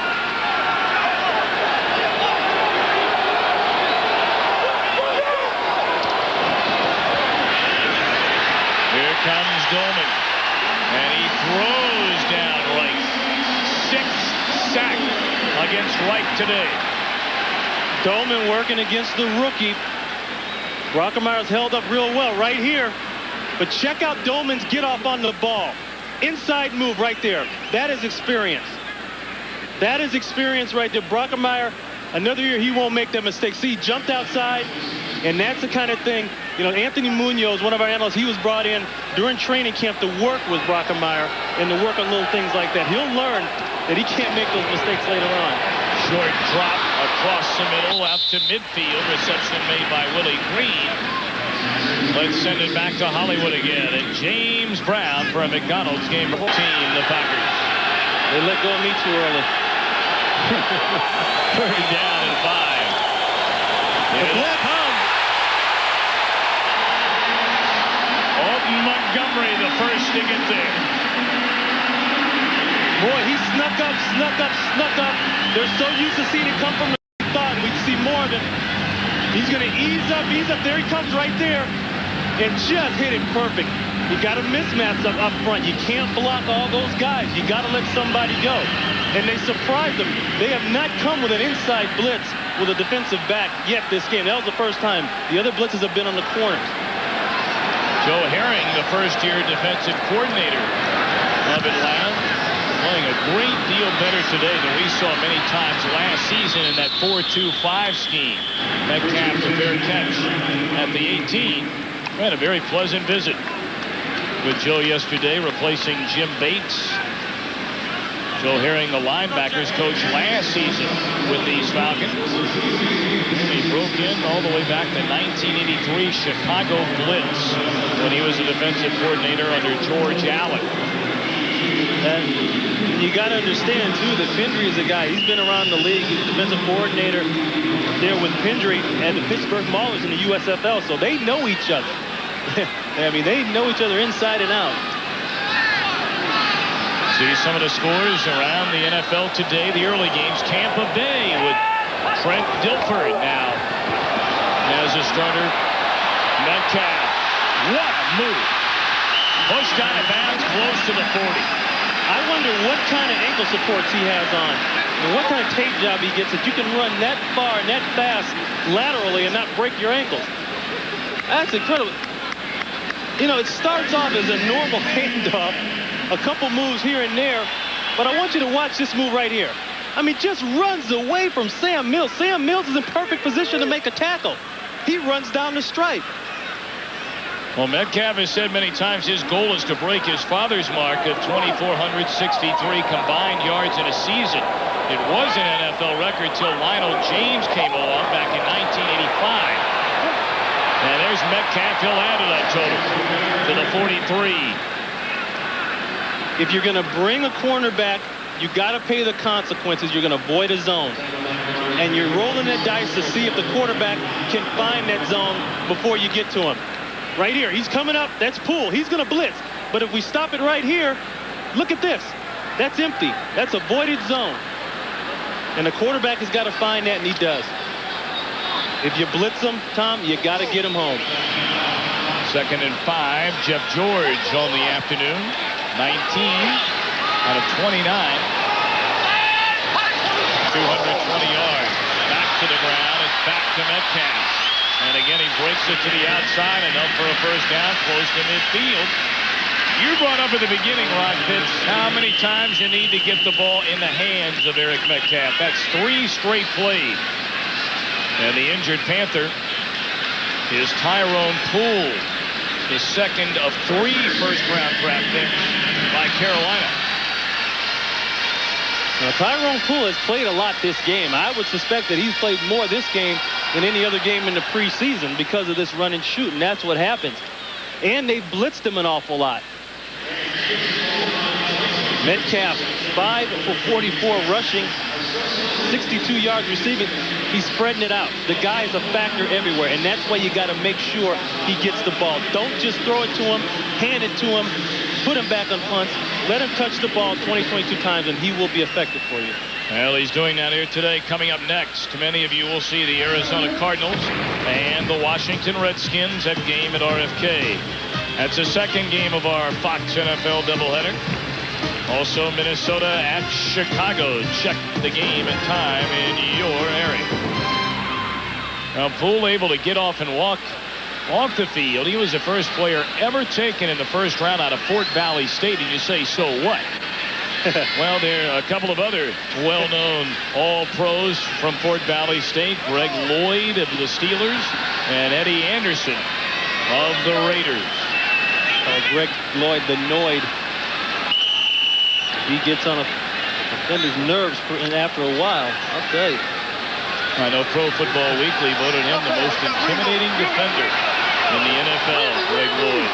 Unfortunately for that, he's $12,000 poor.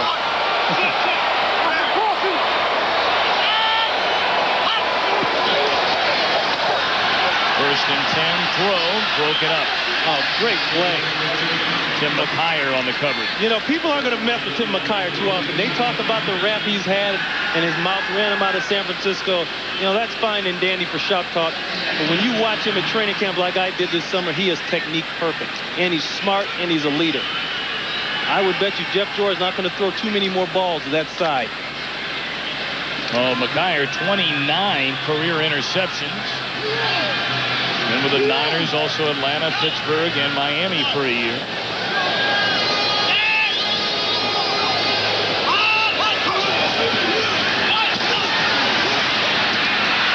There it is. And it's intercepted. Or is it? Yeah. Brett Maxey, yes. He picks off the George pass. Got tangled up down there. It looked like Terrence Mathis, and he just pulled it out of his hand. They're flirting around there with those zones. They've been good at it. Now, he's trying to make a throw that's a hard throw. He's got Maxey standing right there. Right there. Now George has got good zip on the ball. But Maxey reads it all the way, gets a good break on, and makes an interception. Here's a guy that was questionable, too, this season. A couple seasons ago, had a knee injury. Was on and off in camp. Bubba McDowell, the same thing, a knee injury. I'll tell you what. He's a performer when he's healthy. 7-point Atlanta lead. 2 minutes to play in the third quarter. And the ball comes loose. And it looked like number 64, Curtis Whitley. An alert play to dive on top of it. It was right in front of him.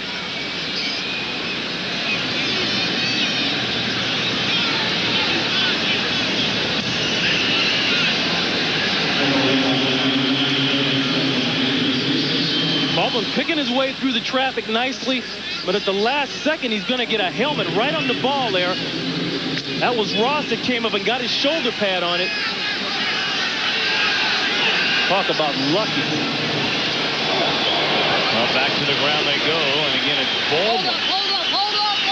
He may have gained a yard before Chuck Smith and Mo Gardner converged on the tackle. I sense that the Panthers have gotten a little bit conservative. 20-13, they realize Atlanta has had some opportunities to score. If you look at Dom Capers there, and they haven't done it. I think they want to not lose this game. They want to give their defense a chance to stay in it. Well, Wright hit on 10 of his first 14. He's now 4 of his last 12.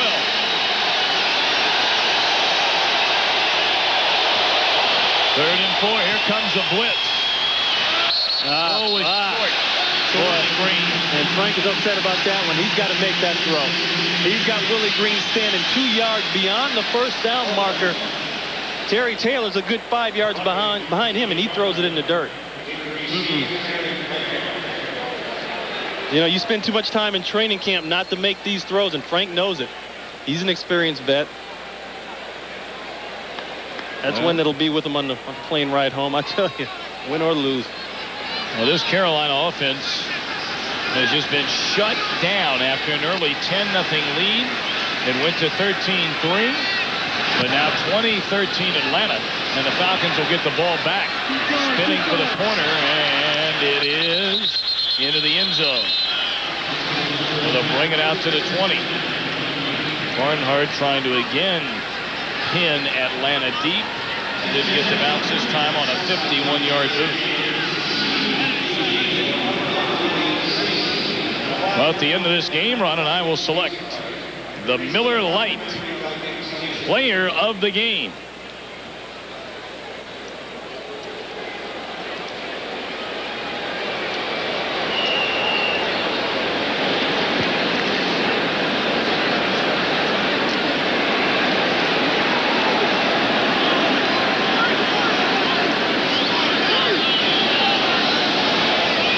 First and 10 for George and the Falcons at the 20. And the hit made immediately. Poole apparently all right. Nice play by Poole. Once again, a form of a blitz, a delayed blitz. Reading in there, you know, that's valuable for a guy. First rounder, can't only cover, but he can make plays. Here he is right here, 38. Check him out. He comes in right now. I mean, they got a hole there. If Poole isn't there, it's going to be a gain, a good gain. And there's an injured Falcon down on the field. Number 72, the right guard, Mike Zandowski. Started all 16 games last season after signing as an unrestricted free agent in '94 from San Diego. Now, Dave Richards came in late. Signed after the second preseason game. And they also have Jim Richter, the veteran out of NC State. Zandowski 72. Let's check out, see what happens. Oh, I can tell you right now what happens. He gets that ankle and that knee bent back over his right ankle and knee. And you really, a lineman has no protection when he's in that position. He's got his back turned. He's got his butt toward the hole like it's supposed to be when he's making a block. And you get a guy, get a shot on the back of your leg. I don't understand why all offensive linemen don't wear knee guards, knee braces. Why wouldn't they? Just because of shots like that. Your blind side, you can't see. I mean, they're susceptible to too much of that. Looking at Jim Richter there, they had to bring Jim Richter back in. He was with the Falcons. They had to bring him back in because of the death problem. Well, Zandowski's still down on the field. He's going to need assistance, most likely. Pawakoa will come in to replace him. Jeff Pawakoa. As Zandowski will be helped off the field by the Atlanta medical staff. All right, Zandowski, he's right over here, right underneath Hayward. And he's going to engage on his man, try to get a block inside. He does that. It's perfect. But now you're talking about Hayward and a hit from Poole. Hayward is 265. You got 265 coming down on the outside ligament in your leg. I'm sorry. The leg is not going to win. Boy, look at the arms on Richard. You're telling me he's talking about retirement? 16 years. 16 years, most of it with Buffalo. Look at the arms on that guy. Tree trunks. Redwood trunks. Now, he wants a little playing time. He's tired of all that lifting. Yeah, but now he's tired. He had to help his buddy off the field. Now he's got to go in and play. Well, that's the end of the third quarter. Our score, Atlanta 20, Carolina 13. Fox NFL Sunday will continue after these messages from your local Fox station. Weeknights at 7 on Fox 18. Tom Brenneman, Ron Pitts back at the Georgia Dome. You called it. You thought if Carolina was able to hang in there early, get off to a good start, they'd be in the football game. And with 1 quarter left to go, that they are. Exactly. You know, they're kind of circling each other right now. Nobody wants to make the final move until this quarter for the kill. Near sideline, caught by Mathis on a 2nd and 10. And he'll be 2-3 yards shy of the first down. Atlanta 20. The Panthers 13 as Zimdowski is still being looked at on the sideline. And it doesn't look good. You figure, here's a guy that's 310 pounds plus. You know, he's got a knee brace now, I see, on that left leg.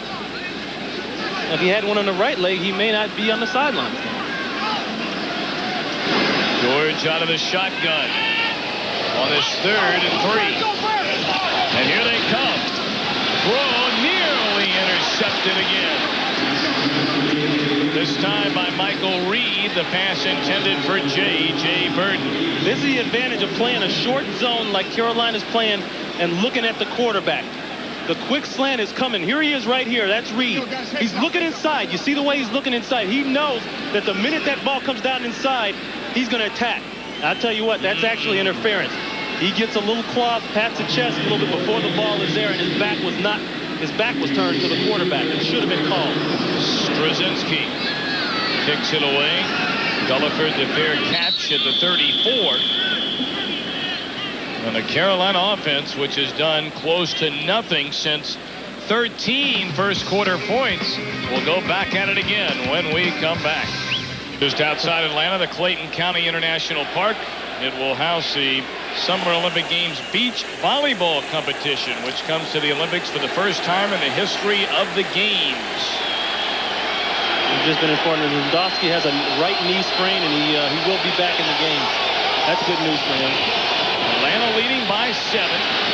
Like good protection. In and out of the hands, and then nearly picked off. Kevin Ross got the first hand on it. Davis almost came away with a loose ball. Carrier runs a great comeback. You're talking about a 22-yard comeback, and he's got time to throw it. That's even more unbelievable. Check it out here. Carrier's going to be on the left side of your screen. Watch the time. If we can stop it right here, I want you to look at the line of vision he has. That's what it's all about right there. He can see everything and make the throw. But Ross comes there 36 and makes a great play. You know, Ross was a part of that Kansas City secondary in the early 80s with Deron Cherry and Lewis and Dale Carter. He's a hitter. 2nd and 10. One-handed catch made by Carey, but he couldn't hang on. Let's send it back to JB in Hollywood for a McDonald's game break. Good one here. 7-point Atlanta lead with 14:08 left to play in the game. A 3rd and 10 for the Panthers. Blitz coming again. Right throws. Broken up by Kevin Ross. Boy, that's a great job of an offensive player becoming a defensive player at the time he realizes the ball may be intercepted. I mean, that is that Kevin Ross apparently got poked in the eye or mouth or something. We could see the Carrier had his hand up by his eye. That's a tough guy right there. I nominate him for the Marvin Hagler look-alike contest. I tell you what, he's been bringing it around the NFL for a long time. 12 years. Not very big, 5'9", 185 pounds. You know, here's a look at what's happened to Carolina. 23 yards total passing, 10 yards rushing. 3 and out. 3 and out. 6 possessions here in the second half. And again, Barnhart kicks it away. Metcalf, fair catch. Woo. Thought it would have been at the 26. He's got some hands. Atlanta with the football, leading by 7 after the 40-yard boot by Barnhart. Well, I wonder if he's got knee braces on. If you're going to dance like that, you better have knee braces on. That's what I mean. You know? Well, they get hurt up there. The Elvis Presley thing going during our commercial break, and he's having a good time. Prime candidate for the pregame. Oh, yeah. 2013.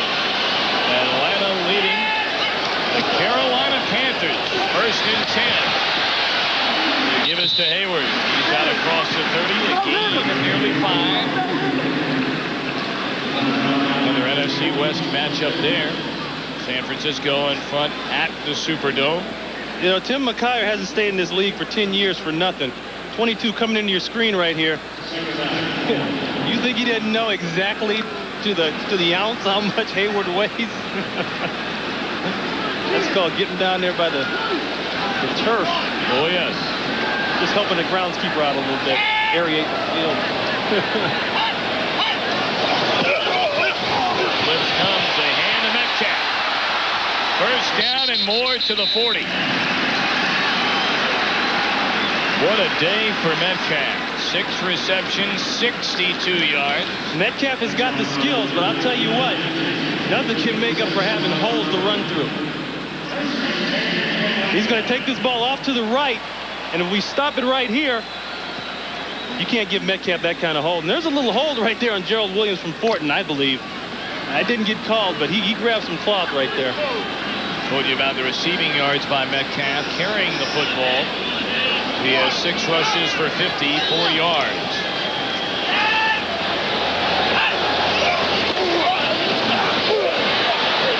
George up top to Emmanuel, in and out of the hands. Good coverage down the right sideline.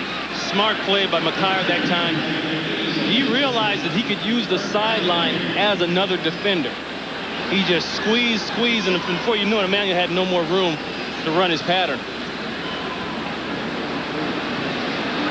Let's play talking to Miles Davis, the defensive coordinator, or excuse me, the offensive coordinator and quarterbacks coach, along with June Jones for the Falcons. He's telling his kids, now be careful, because McKyer will talk a little bit to you now. He's a cagey veteran. Don't let him throw you off your game. And he will. Well, the play clock winding down to 3.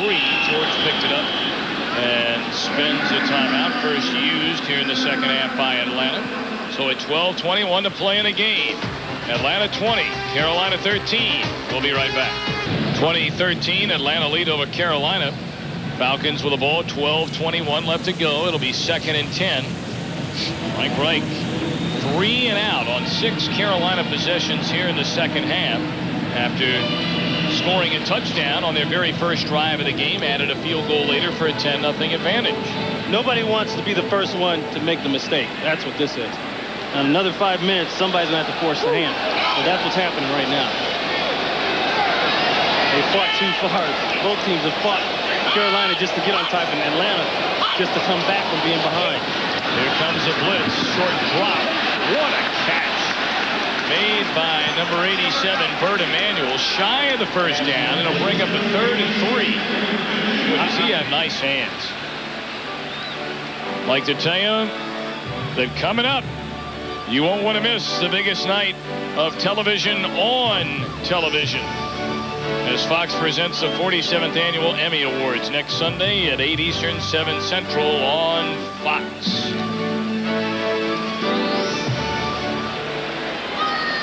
Third and 2, big play. Clock winding down under 12 minutes in Atlanta, leading by 7.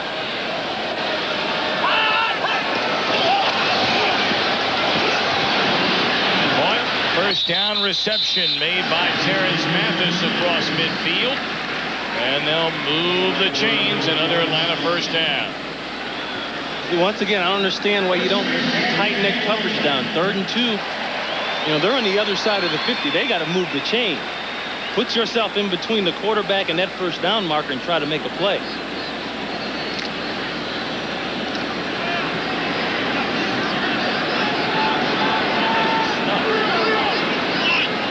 So first down. And Mathis in motion.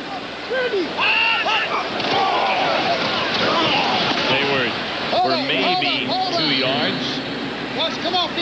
Stopped by Mills and Rod Smith. We're under 11 minutes. Carolina's going to have to think about bringing that corner blitz up here again. They had some success with it, particularly in the first half. And really inside. Tyrone Poole came inside a couple times. Rod Smith came once inside. That's when it's been most effective. Showing the blitz where you haven't seen it before.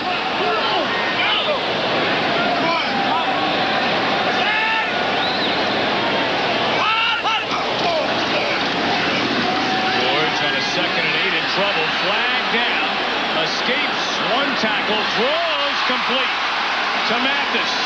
That looks like they're going to get a hold on Whitfield. He was fighting with Lamar Lathan, doing a pretty good job. But when George reloaded, brought the ball down and had to struggle again. Lamar Lathan, 57. Number 70 offense, 10-yard penalty, repeat second down. You called it. You know, we have not heard much from Lathan or Darian Connor today. Whitfield 70 right there. Look at that. He's got all that pad. See, the problem with Holden right there. Oh, man. He's got to get a new jersey. he single-handedly redesigned the Carolina Panthers jersey look this year. Whitfield moving from right tackle to left tackle. He's done a good job today. See, when you hold outside, the referee can see that stretch of the jersey. That's why they teach the offensive lineman to hold inside.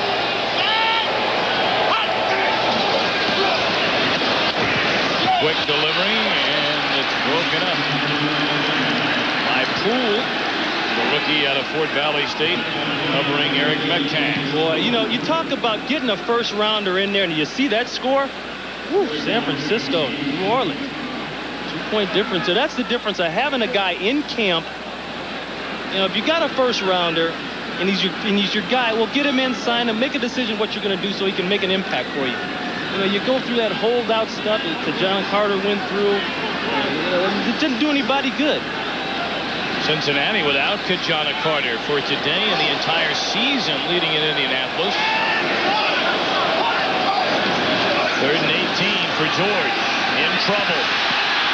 Escapes. Throws it away. And George is some kind of bent out of shape. It was going to be hard for Ironhead to make the first down anyway, but he knows that could have been at least maybe get them in field goal position. They got more than Anderson after all. You don't see Jeff George get that upset. And he was more, like you said, he was more relaxed yesterday talking to him than we've ever seen him. Really happy with the weapons he's got around him and has a grasp of the offense now. Low snap handled well by Straczynski. Gulliford at the 8 for the room, and he's out to the 18. So Carolina down by 7, 9:34 left to go in the game. And we'll take a break and be right back to the Georgia Dome in Atlanta.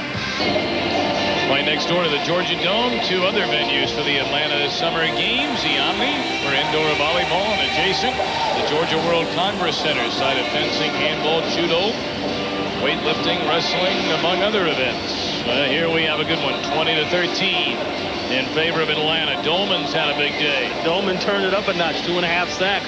I see he's back to the old Dolman of '89 when he had 21 sacks. And unfortunately, Brockemeyer has to be on the other end of that. Give is to Baldwin. And nowhere to run. Jesse Tuggle steps up to make the play.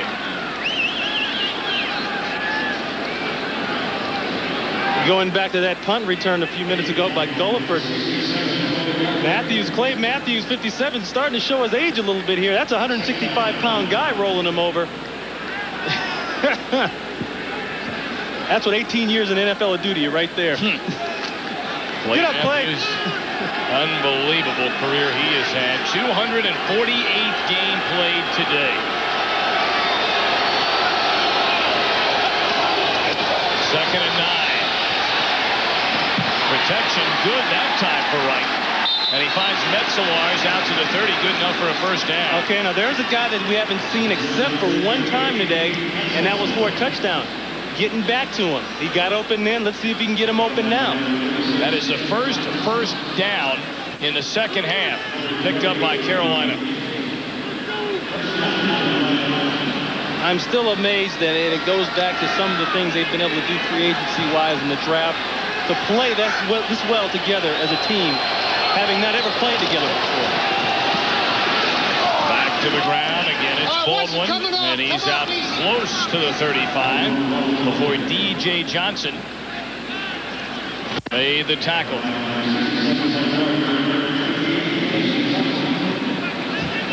Randy Baldwin grew up in nearby Griffin, Georgia, about 40-45 minutes outside of Atlanta. attended the same high school as Willie Gold. And Baldwin, 25, 35 family members, left tickets for everybody for that next week.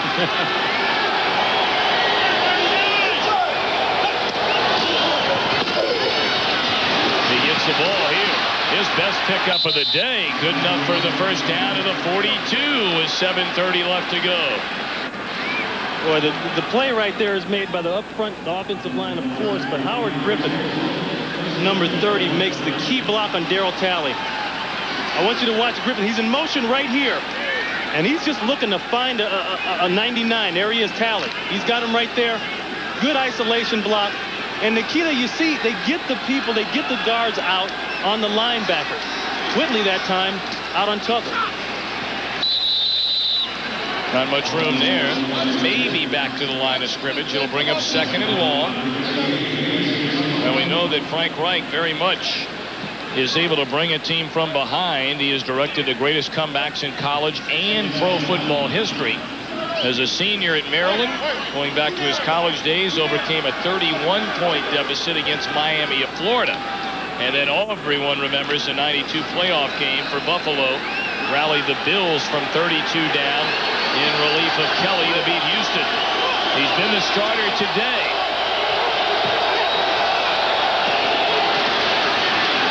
Second and long. Complete. This time Don Beebe close to midfield. Matthews there on the play.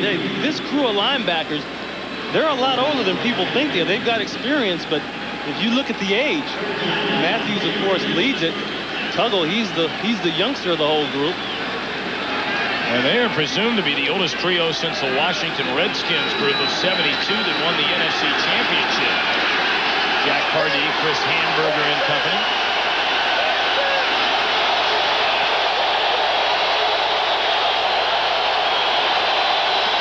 Third and 2. Wide open caught for a first down. Again, it's Beebe.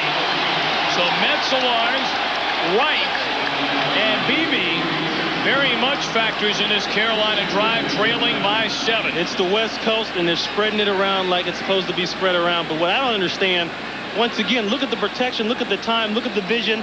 But why is DJ Johnson playing 7 yards off in a 3rd and 2 situation with 5 minutes running on the clock in the 4th quarter? I don't understand that.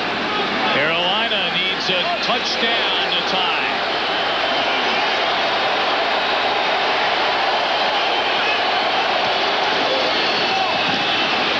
To Baldwin, he has room up through the middle, and he's to the Atlanta 35.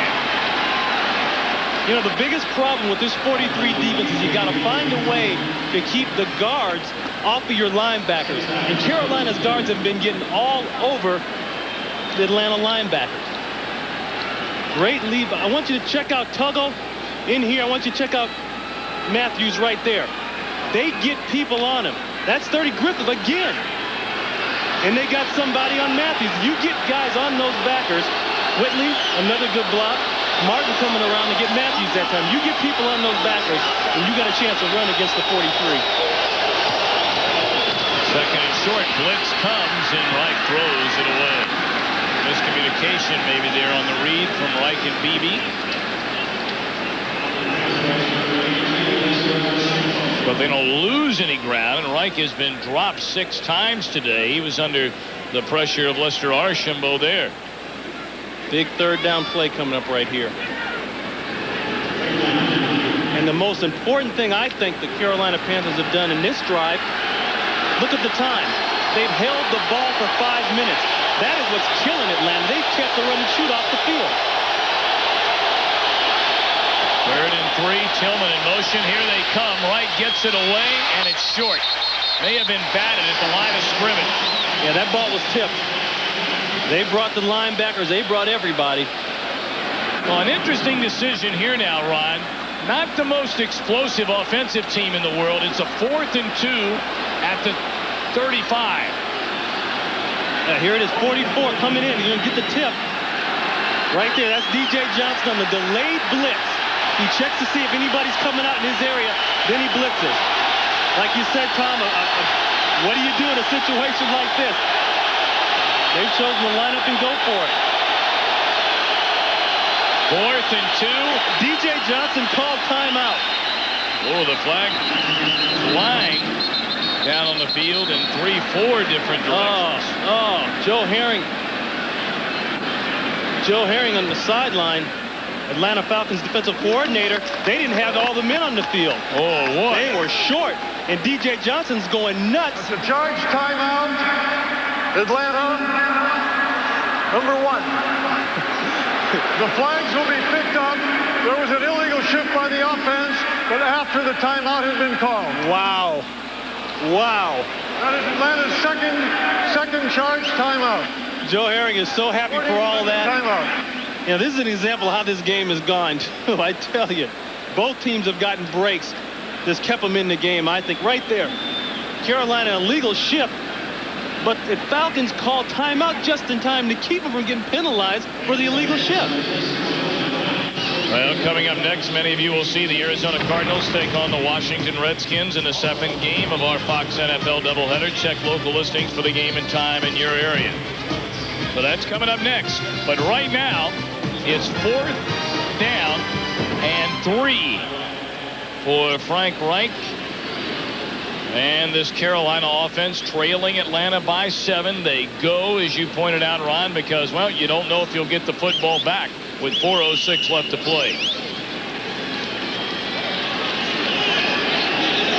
Been a very well-played game. Right there, that's DJ Johnson. He's going crazy trying to call timeout. They got a man running to get off the field.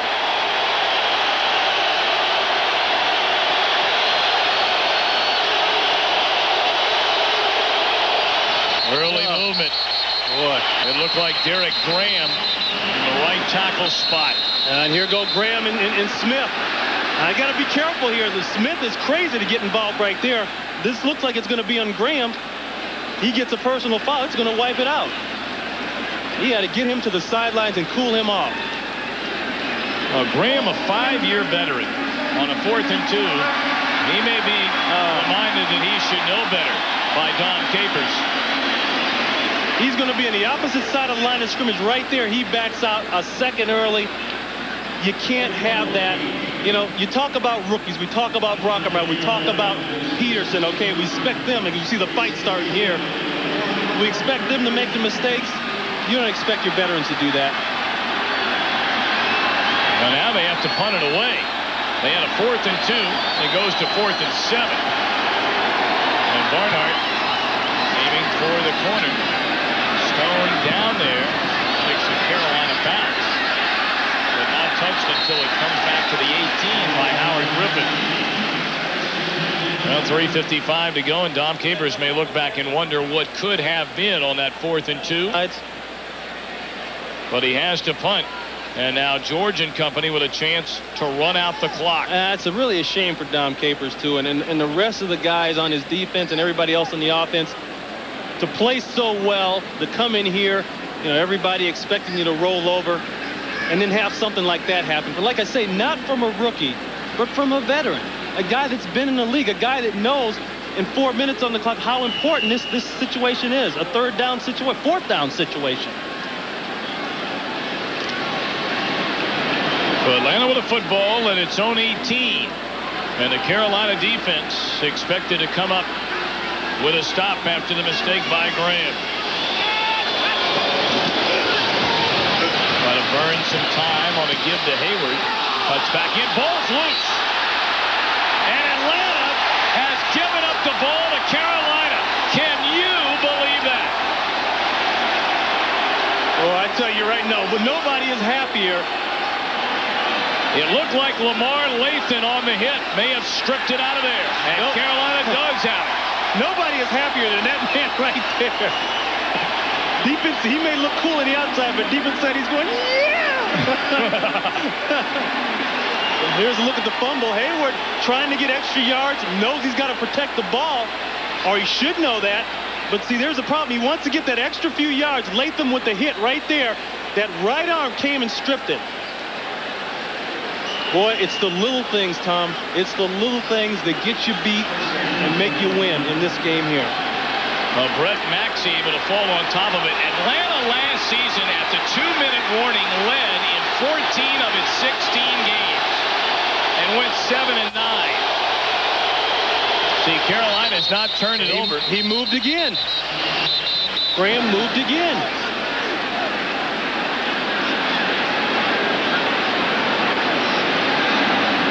Well, again, it appeared to be Graham. Number 74, offense prior to the snap. 5 yards, still first down. You know, let's give some credit now to Chuck Smith, okay? Because Chuck Smith has turned it up, number 90, on the other side of the ball. That's the problem, too, because this is an obvious passing situation. Here he is over there.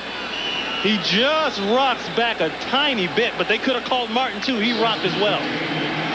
You know, mistakes by veterans, same with Hayward. You don't expect a veteran like that to make a mistake. Smith, a big season in 94, right? Had it knocked down at the line of scrimmage. That looked like Smith again.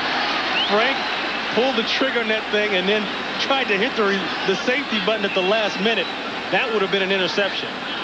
It's hard to do. It's hard to unload it and then pull it back at the last minute. 6 defensive backs have come into the game for Atlanta. Davis, Ross, Harper, Johnson, joined by Montgomery and Terry Taylor. Right 5 of 19 in the second half.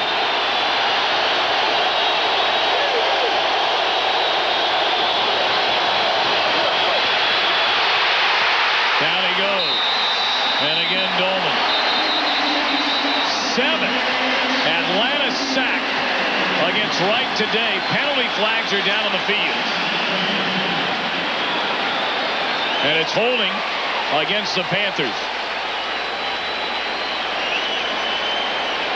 Right here, Dolman, watch the takeoff, and watch his hand. Number 78, watch what he does with his arms. Penalty decline, second down. He's so strong, and a guy who's not supposed to be that strong. He gave Brockermeyer a nice shove in the chest and came inside. He's been beating Brockermeyer inside, and that's ironic because all Brockermeyer's heard and all anybody's heard, all we've heard, is watch Dolman on the speed rush on the outside. 7 sacks for 48 yards, a 3rd and 24.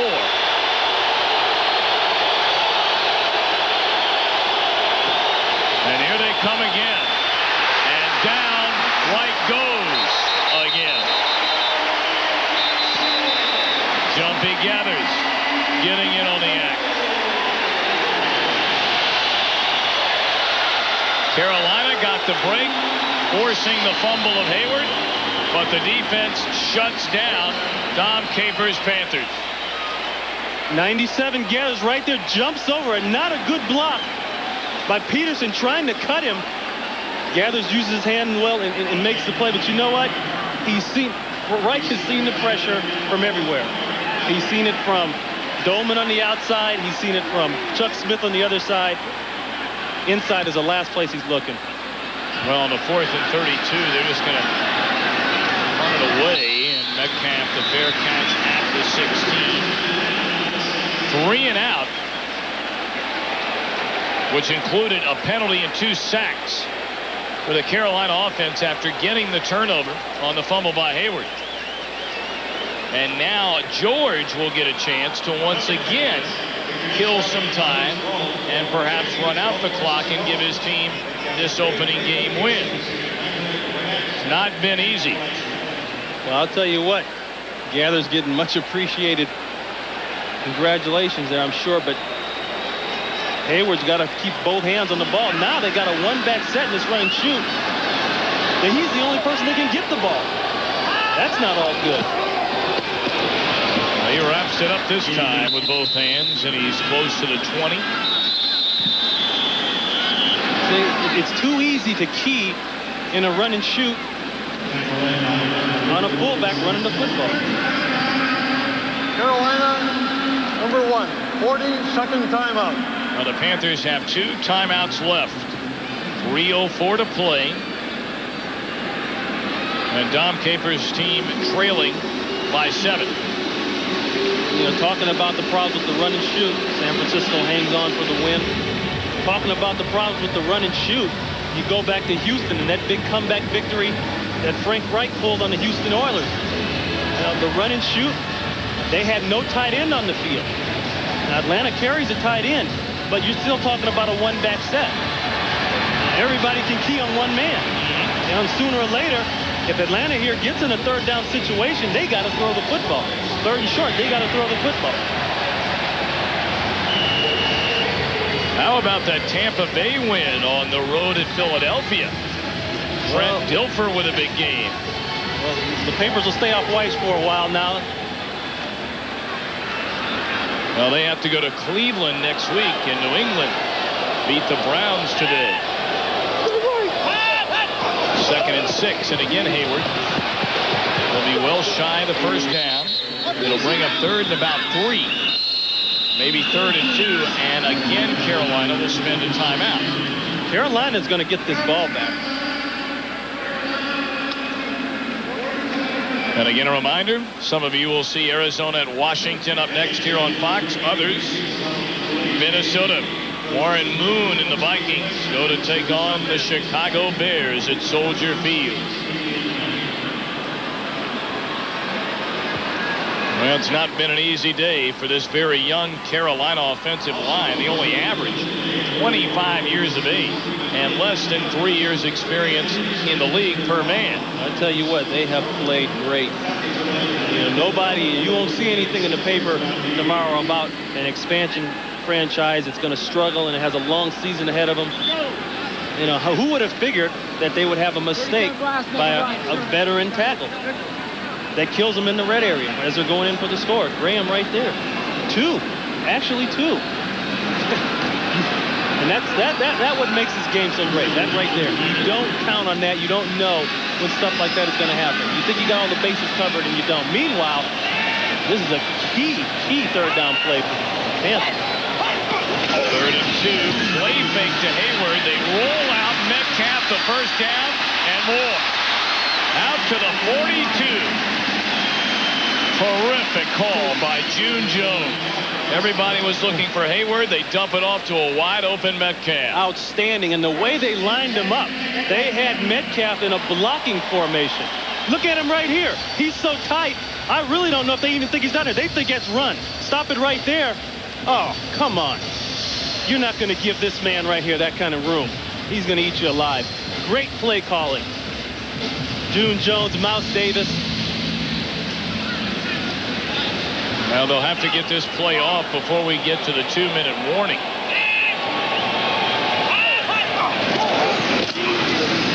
Hayward tripped up.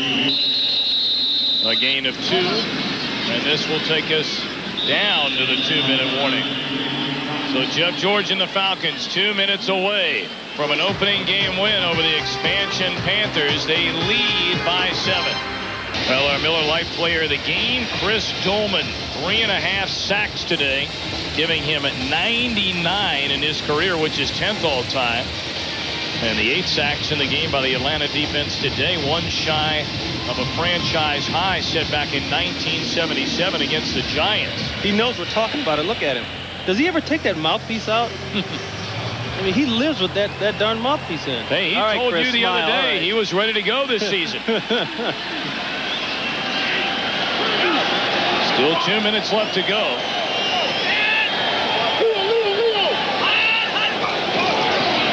Second and 7. Looked like George nearly lost the exchange from the center, Roman Fortin. But, you know, I mean, it's nice to talk about all this. The bottom line is the Falcons still need to get this first down. Well, Carolina will again stop the clock using its final timeout. 1:55 to play. I mean, this thing is not over at all. This is a big play here, and you're talking about a 3rd and 6. It's not, you know, it's not like it was before. It's a short down distance situation. And the dilemma now for Carolina, do you come with the blitz? They've been successful inside with the cornerback blitz against the run and shoot. Do you look for the same type of misdirection play action play as before? If you're Atlanta, what do you do?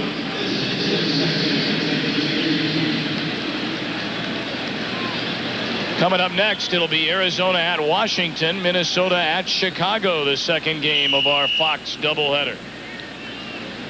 What do you do if you're Atlanta? I think Atlanta's got to come with that same type of play action play. And if they're going to make a pass, the problem is they got to go 6 yards. They can't make a short play. I say get George out of the pocket, roll him out, but they keep him under the center, so they're not worried about protection and time to throw the ball, obviously. 3rd and 6. George in trouble, and down he goes at the 35. Taken down by Lamar Lathan, a 10-yard loss.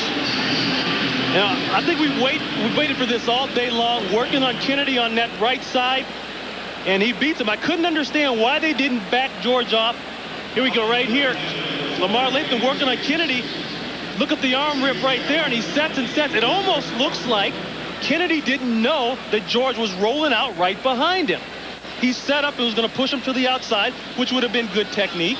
As we look at Kennedy there. That looks like a miscommunication. Well, Straczynski to punt it away. And Dwight Stone waits deep. No, it's Gullifer this time at the 19. Signals for the fair catch at the 20. 1:15 left to play. Carolina out of timeouts. Trailing the Falcons 20-13. They need to go 80 yards. A field goal obviously does them no good. They need to get into the end zone. They do. You know, we can't sit up here and close this coffin just yet here. You know, that was like we talked about, 6 yards to go for a first down. You're on the other side of the 50. Chances are you're not going to get it in this type of situation. But now the problem is Carolina has taken a while to come down the field. Can they come down the field in a minute 15 with no timeout? Christian, the lone setback. And Wright hoping for time. Throws in the flat to Christian. He'll pick up what he can. And that's good enough to get him out to the 42-yard line. Well, I tell you what, if all they had to do was look at Blake Brockermeyer, and they had some big-time holding going on in Dolman, the Falcons can't be that conservative from here on in. I don't understand what kind of play that was. They were really shallow down there in the flats. I mean, I can understand letting the tight end or a fullback catch the ball and run for about 5 or 6 before somebody tackles him, but you can't let him run that far and get out of bounds. Yeah, turned into a 23-yard gain. Another 1st and 10, and here they come up top. And Ross looked like he had an arm on Christian, and he was looking for a little help on an interference call. Boy, Frank got to be careful in this. He floats this ball out here. And I don't think that Ross saw it come off of Reich's hand. If he did, I have a hard time believing he wouldn't have picked that ball off. They got to work the perimeters. They got to work the sidelines. So expect for Atlanta to sit out in the sideline. 2nd down at 10 at their own 43. Atlanta trying to stop this Carolina drive and seal the win. Wright throws. It looked like Gulliford was late breaking to the sideline. But Gulliford, I can't say 100% what was in the huddle and what the play called for, but I'm looking at the first down marker beyond the 50, and he's running well beyond. The ball's in the air. You got what you want. Come back. As usual, the pressure has been great all day long. Clear vision for Reich, but the marker's up here. He's well beyond the marker. He's got to come back to the ball. He's got to cut his route off. Under a minute, Tom Capers hoping his team can extend this drive. A 3rd and 10. Wright throws wide open as Green steps up and gets the first down to the 45. Clock running. We're at 45 seconds left.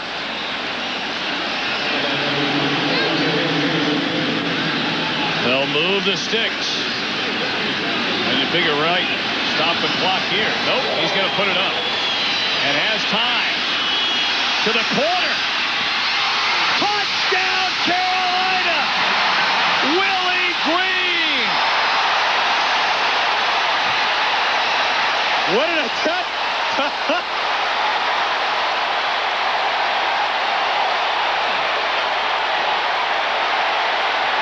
Well, now do you go for 1 or do you go for 2? The tie or the win in your first game ever?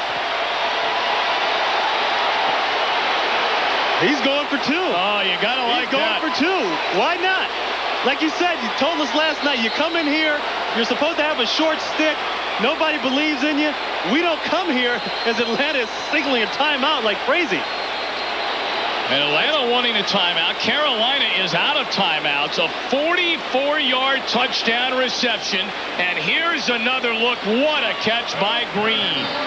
Well, I tell you what, you look at it right here. Terry Taylor slips before the ball's even there.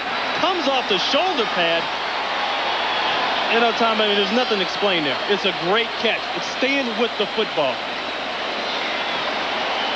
Here it is from Frank Reich. The ball is actually a little bit underthrown. Terry Taylor falls down here. But what I question is, did Green push off with that left arm? Well, Green is 7th reception, 121 yards.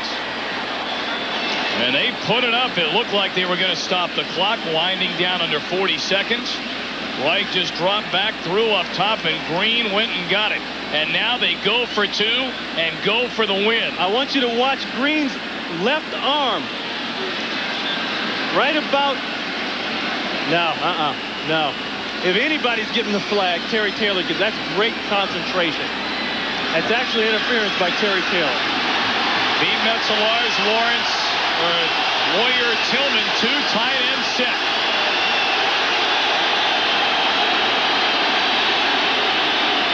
Early move. Graham. And again, it's Graham. 3rd time he has started early. Well, does this change your strategy now? Yeah, you can't throw any more passes. For offense, prior to the snap, 5 yards. And now Dom Capers says, I'm not going to take the chance. I'm going to just go ahead and add the extra point to tie it. You can't blame him. You know, Graham has already put him in a position to lose the game by jumping back offsides here twice before. You know, you're not going to give him a chance now to ruin it for you. I don't blame Dom Capers. And he's mad about it. Talking to Jim McNally, the offensive line coach. World-renowned offensive line coach. For the tie, it's good by Casey. 26 seconds left. A 20-20 game. And I know one thing. Win, lose, or tie for Carolina.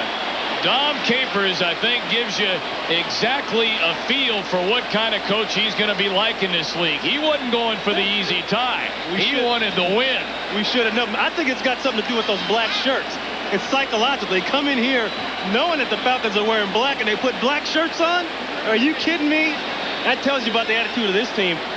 Jim McNally, he's talking to him. Boy, McNally. Here's another angle of touchdown. Let's see if we can see any push-off right there by Green. Nuh-uh. They're both grabbing on each other. Boy, great concentration on the ball. Harper, I don't understand what Harper's doing. Harper's got to try to make that play. If he can see peripherally that Terry Taylor went down, he's got to come make the play. Well, Carolina, they have their share of fans in the far end zone. And how about Frank Reich? You know, you talk about why you bring a guy in, the comeback and all that. That's why right there. Last play, oh, man, it's just unbelievable. Now, we do have 26 seconds left. Carolina started their final drive without a timeout. Went 80 yards for a touchdown, capped off by a 44-yard pass from Blank to Willie Green. They were going to go for 2. Graham started early, backed him up 5 yards. So Dom Capers sent in Casey for the tying extra point. And here we go as Casey will kick it away. Preston 85, Anderson 32 back. Swift kick. That touched the Falcon. Ron George with a hand up. Hold on to it. And he stopped it at 36. 20 seconds left. Now again, Morton Anderson. Earlier in the game, a 51-yard field goal.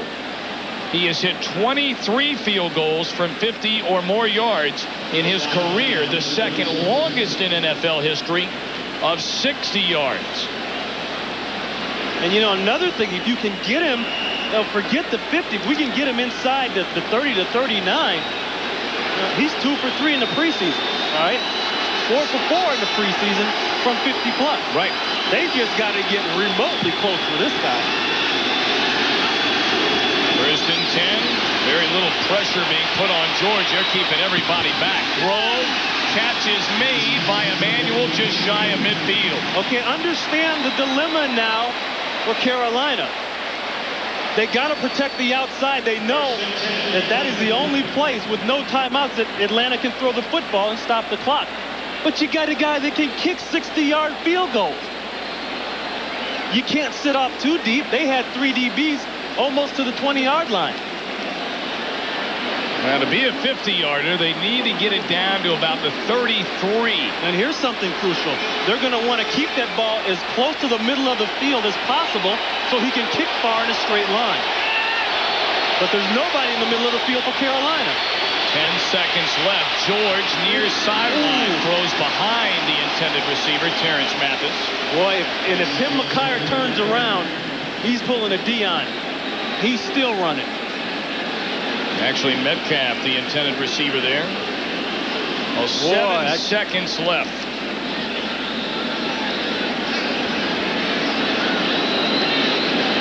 Here's another look at the play. I want you to watch 22, Tim McKyer. It's a deep out. Good protection. But if McKyer turns around, he's going to have a shot at the ball. Here we go. Third down. George goes right, has his receiver Metcalf at the 39. In between the 39 and 40. Stops the clock with 3 seconds left. And they will give Morton Anderson a shot. This is going to be a bomb if he's going to make this. All I can say, and Dom Capers is thinking exactly what I'm thinking. They need more people underneath in that situation. All the people were deep, but they're going to put the pressure on Morton. 58-yard field goal attempt. No. Didn't get it. That was, and he didn't even get all of that one. That didn't sound like a Morton Anderson kick. What a game here in Atlanta. It looked like Dom Capers' Panthers were dead and gone with a minute and a half left to go. No timeouts. But then the big play given up by June Jones defense on a touchdown to Willie Green. And we are headed for overtime. But you know, 2 schools of thought on this. He is their best, he's their kicker, okay? And that's how he beats people. Do you line up and make him beat you, or do you make him beat you another way? You know what I'm saying?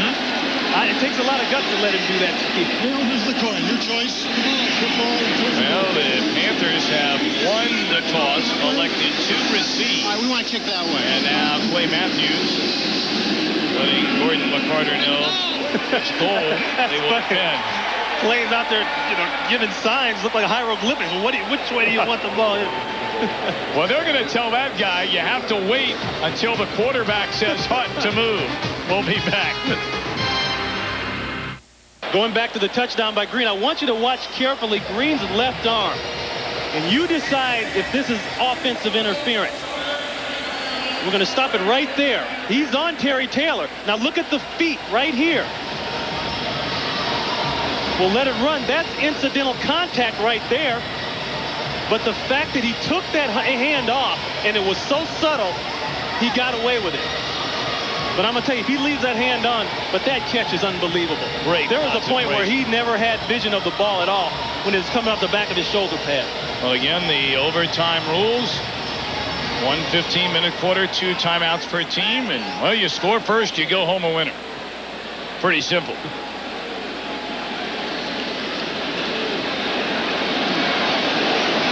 The Carolina Panthers trying to match only the 1961 Minnesota Vikings as an expansion team to win its very first game. I don't have to say it, but I will. Extremely important the coverage is on, because Randy Baldwin has not had a chance, and I don't think he will again. He will. Oh, he had thoughts. He had thoughts. I'm going to tell you right now. Anderson has had just a terrific day on kickoffs. Yeah, but he didn't get the one kick that he wanted. I'm going to tell you that right now. Well, we talked about expansion teams. Minnesota beating the Chicago Bears in 1961. Seattle its 6th game. New Orleans its 8th. See Atlanta in its 10th game. Dallas its 12th. Took Tampa Bay 27 weeks to get a win. Carolina with a ball. In overtime, the first possession.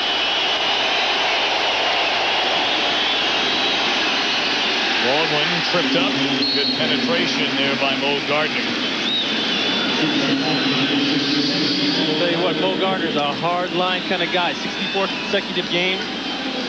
And he's been injured. In fact, he just had a knee scope 3 weeks ago. I know the knee scope, the off-the-top knee surgery can do a lot, but I don't know if it's safe to get off the table that quick.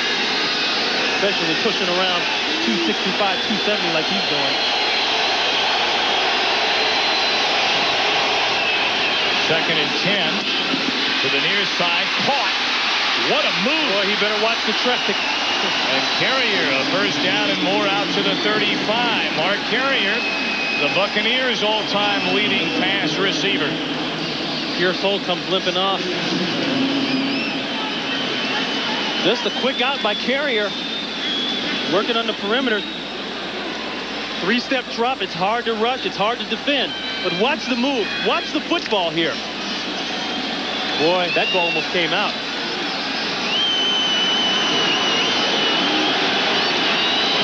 First and 10. Reich dumps it off across the middle to Howard Griffith out of the backfield. He maybe got 3. We're in overtime. Willie Green, a 44-yard touchdown reception from Frank Reich. Sent it to overtime. Tom Capers was going to go for 2 and try and win it outright. A penalty moved it back. Casey tacked on the extra point, and here we are. Interesting, Carolina is in a regular offense now. Straight full formation. Back to the ground. Griffith plows ahead. No, it was Baldwin, pardon me, out across the 40. And Randy Baldwin carries to the 42. I think the play selection has been outstanding. I mean, you can't ask for better play selection. It's run when they've expected pass. It's pass when they've expected run. The multiple formations have not helped the Falcons at all. And the long rushes and the long drives, you can see the talking going on in that Atlanta huddle. Third down and 2. Play fake. Reich loses the ball. Atlanta has it.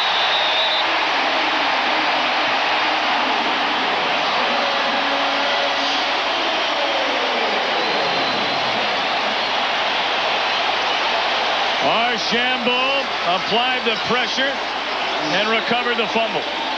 92, Lester Archambault came here from Green Bay in a trade in 93. He'll be right here. I want you to watch. He's not going to be the first guy there. Or he is going to be the first guy there, but he actually misses right. He hits his hand, gets the ball. You know, that's what we're talking about, not being conscious of that football. Jumping out to the outside there, holding it out. Just a good play. 9th sack, which ties an Atlanta franchise record in a game. And Hayward takes a handoff from Jeff George. He's inside the 30 to the 29. Morton Anderson getting loose along with his holder, Dan Straczynski. Been a while for this kind of pressure by the Atlanta defense. Tom Capers, 45-year-old native of Cambridge, Ohio. The last 9 seasons as an assistant, 6 in New Orleans, 3 as defensive coordinator in Pittsburgh.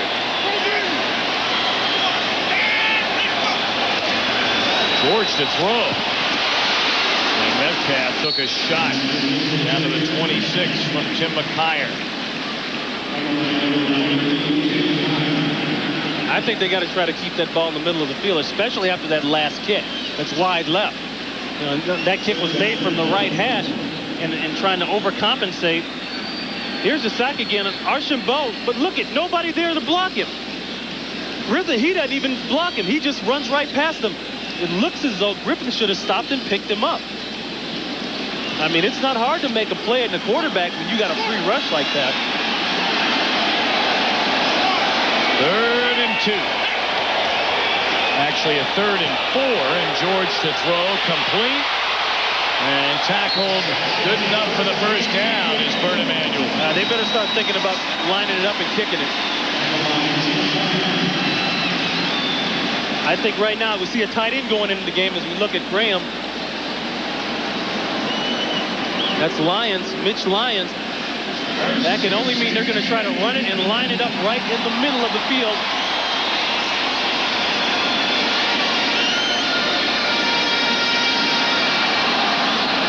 Well, Morton Anderson is safe a bet from this range as there is around. You see Mitch Lyons, the tight end 86. He's right there on the left side.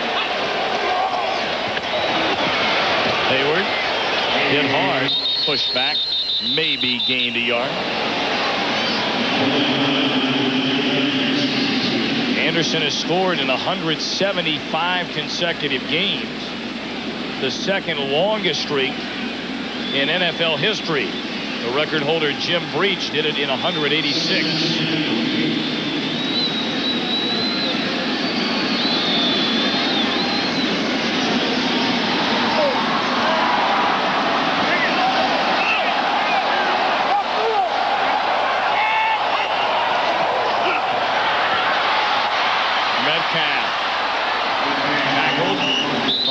Kick it out left side. He's to the 17. Yeah. 3rd and 6. I was wondering how long they were going to wait to do this. You know, kicking from 50 plus, that's another story. But you got a guy like Morton Anderson. I don't see the point in waiting around for it. If you've got him in striking distance, go ahead and strike and get the game over with. Well, he has made 51 of his last 54 from 40 yards and in. And you see the game-winning field goals? Yeah, it's never automatic. No, this for the victory. Anderson bangs it through. And in overtime, Atlanta beats Carolina 23-20.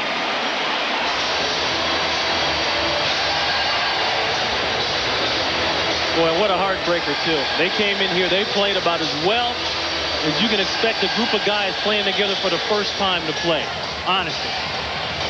You know, a lot of things going against them. And June Jones, he's got to understand.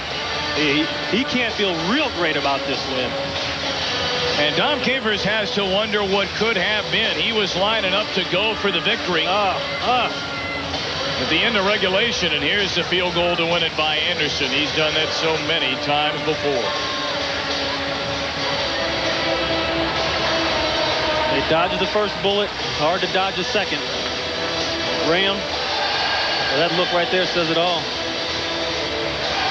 And I think all around, this offensive line has blocked great. It's done a great job. With the exception of the legal procedure penalties on Graham, I think Brockermeyer there, he did an outstanding job for the most part. Now, let's not forget he's working against a guy who's been to the Pro Bowl constantly. 21 sacks in '89. Carolina, Dom Capers had told us he figured to be in a lot of close games this season, not high-scoring games. His defense gives up just 23 to the high-octane run and shoot. Well, again, our final score 23-20 for Ron Pitts. I'm Tom Brenneman saying so long from the Georgia Dome. You've been watching Fox Sports coverage of the National Football League.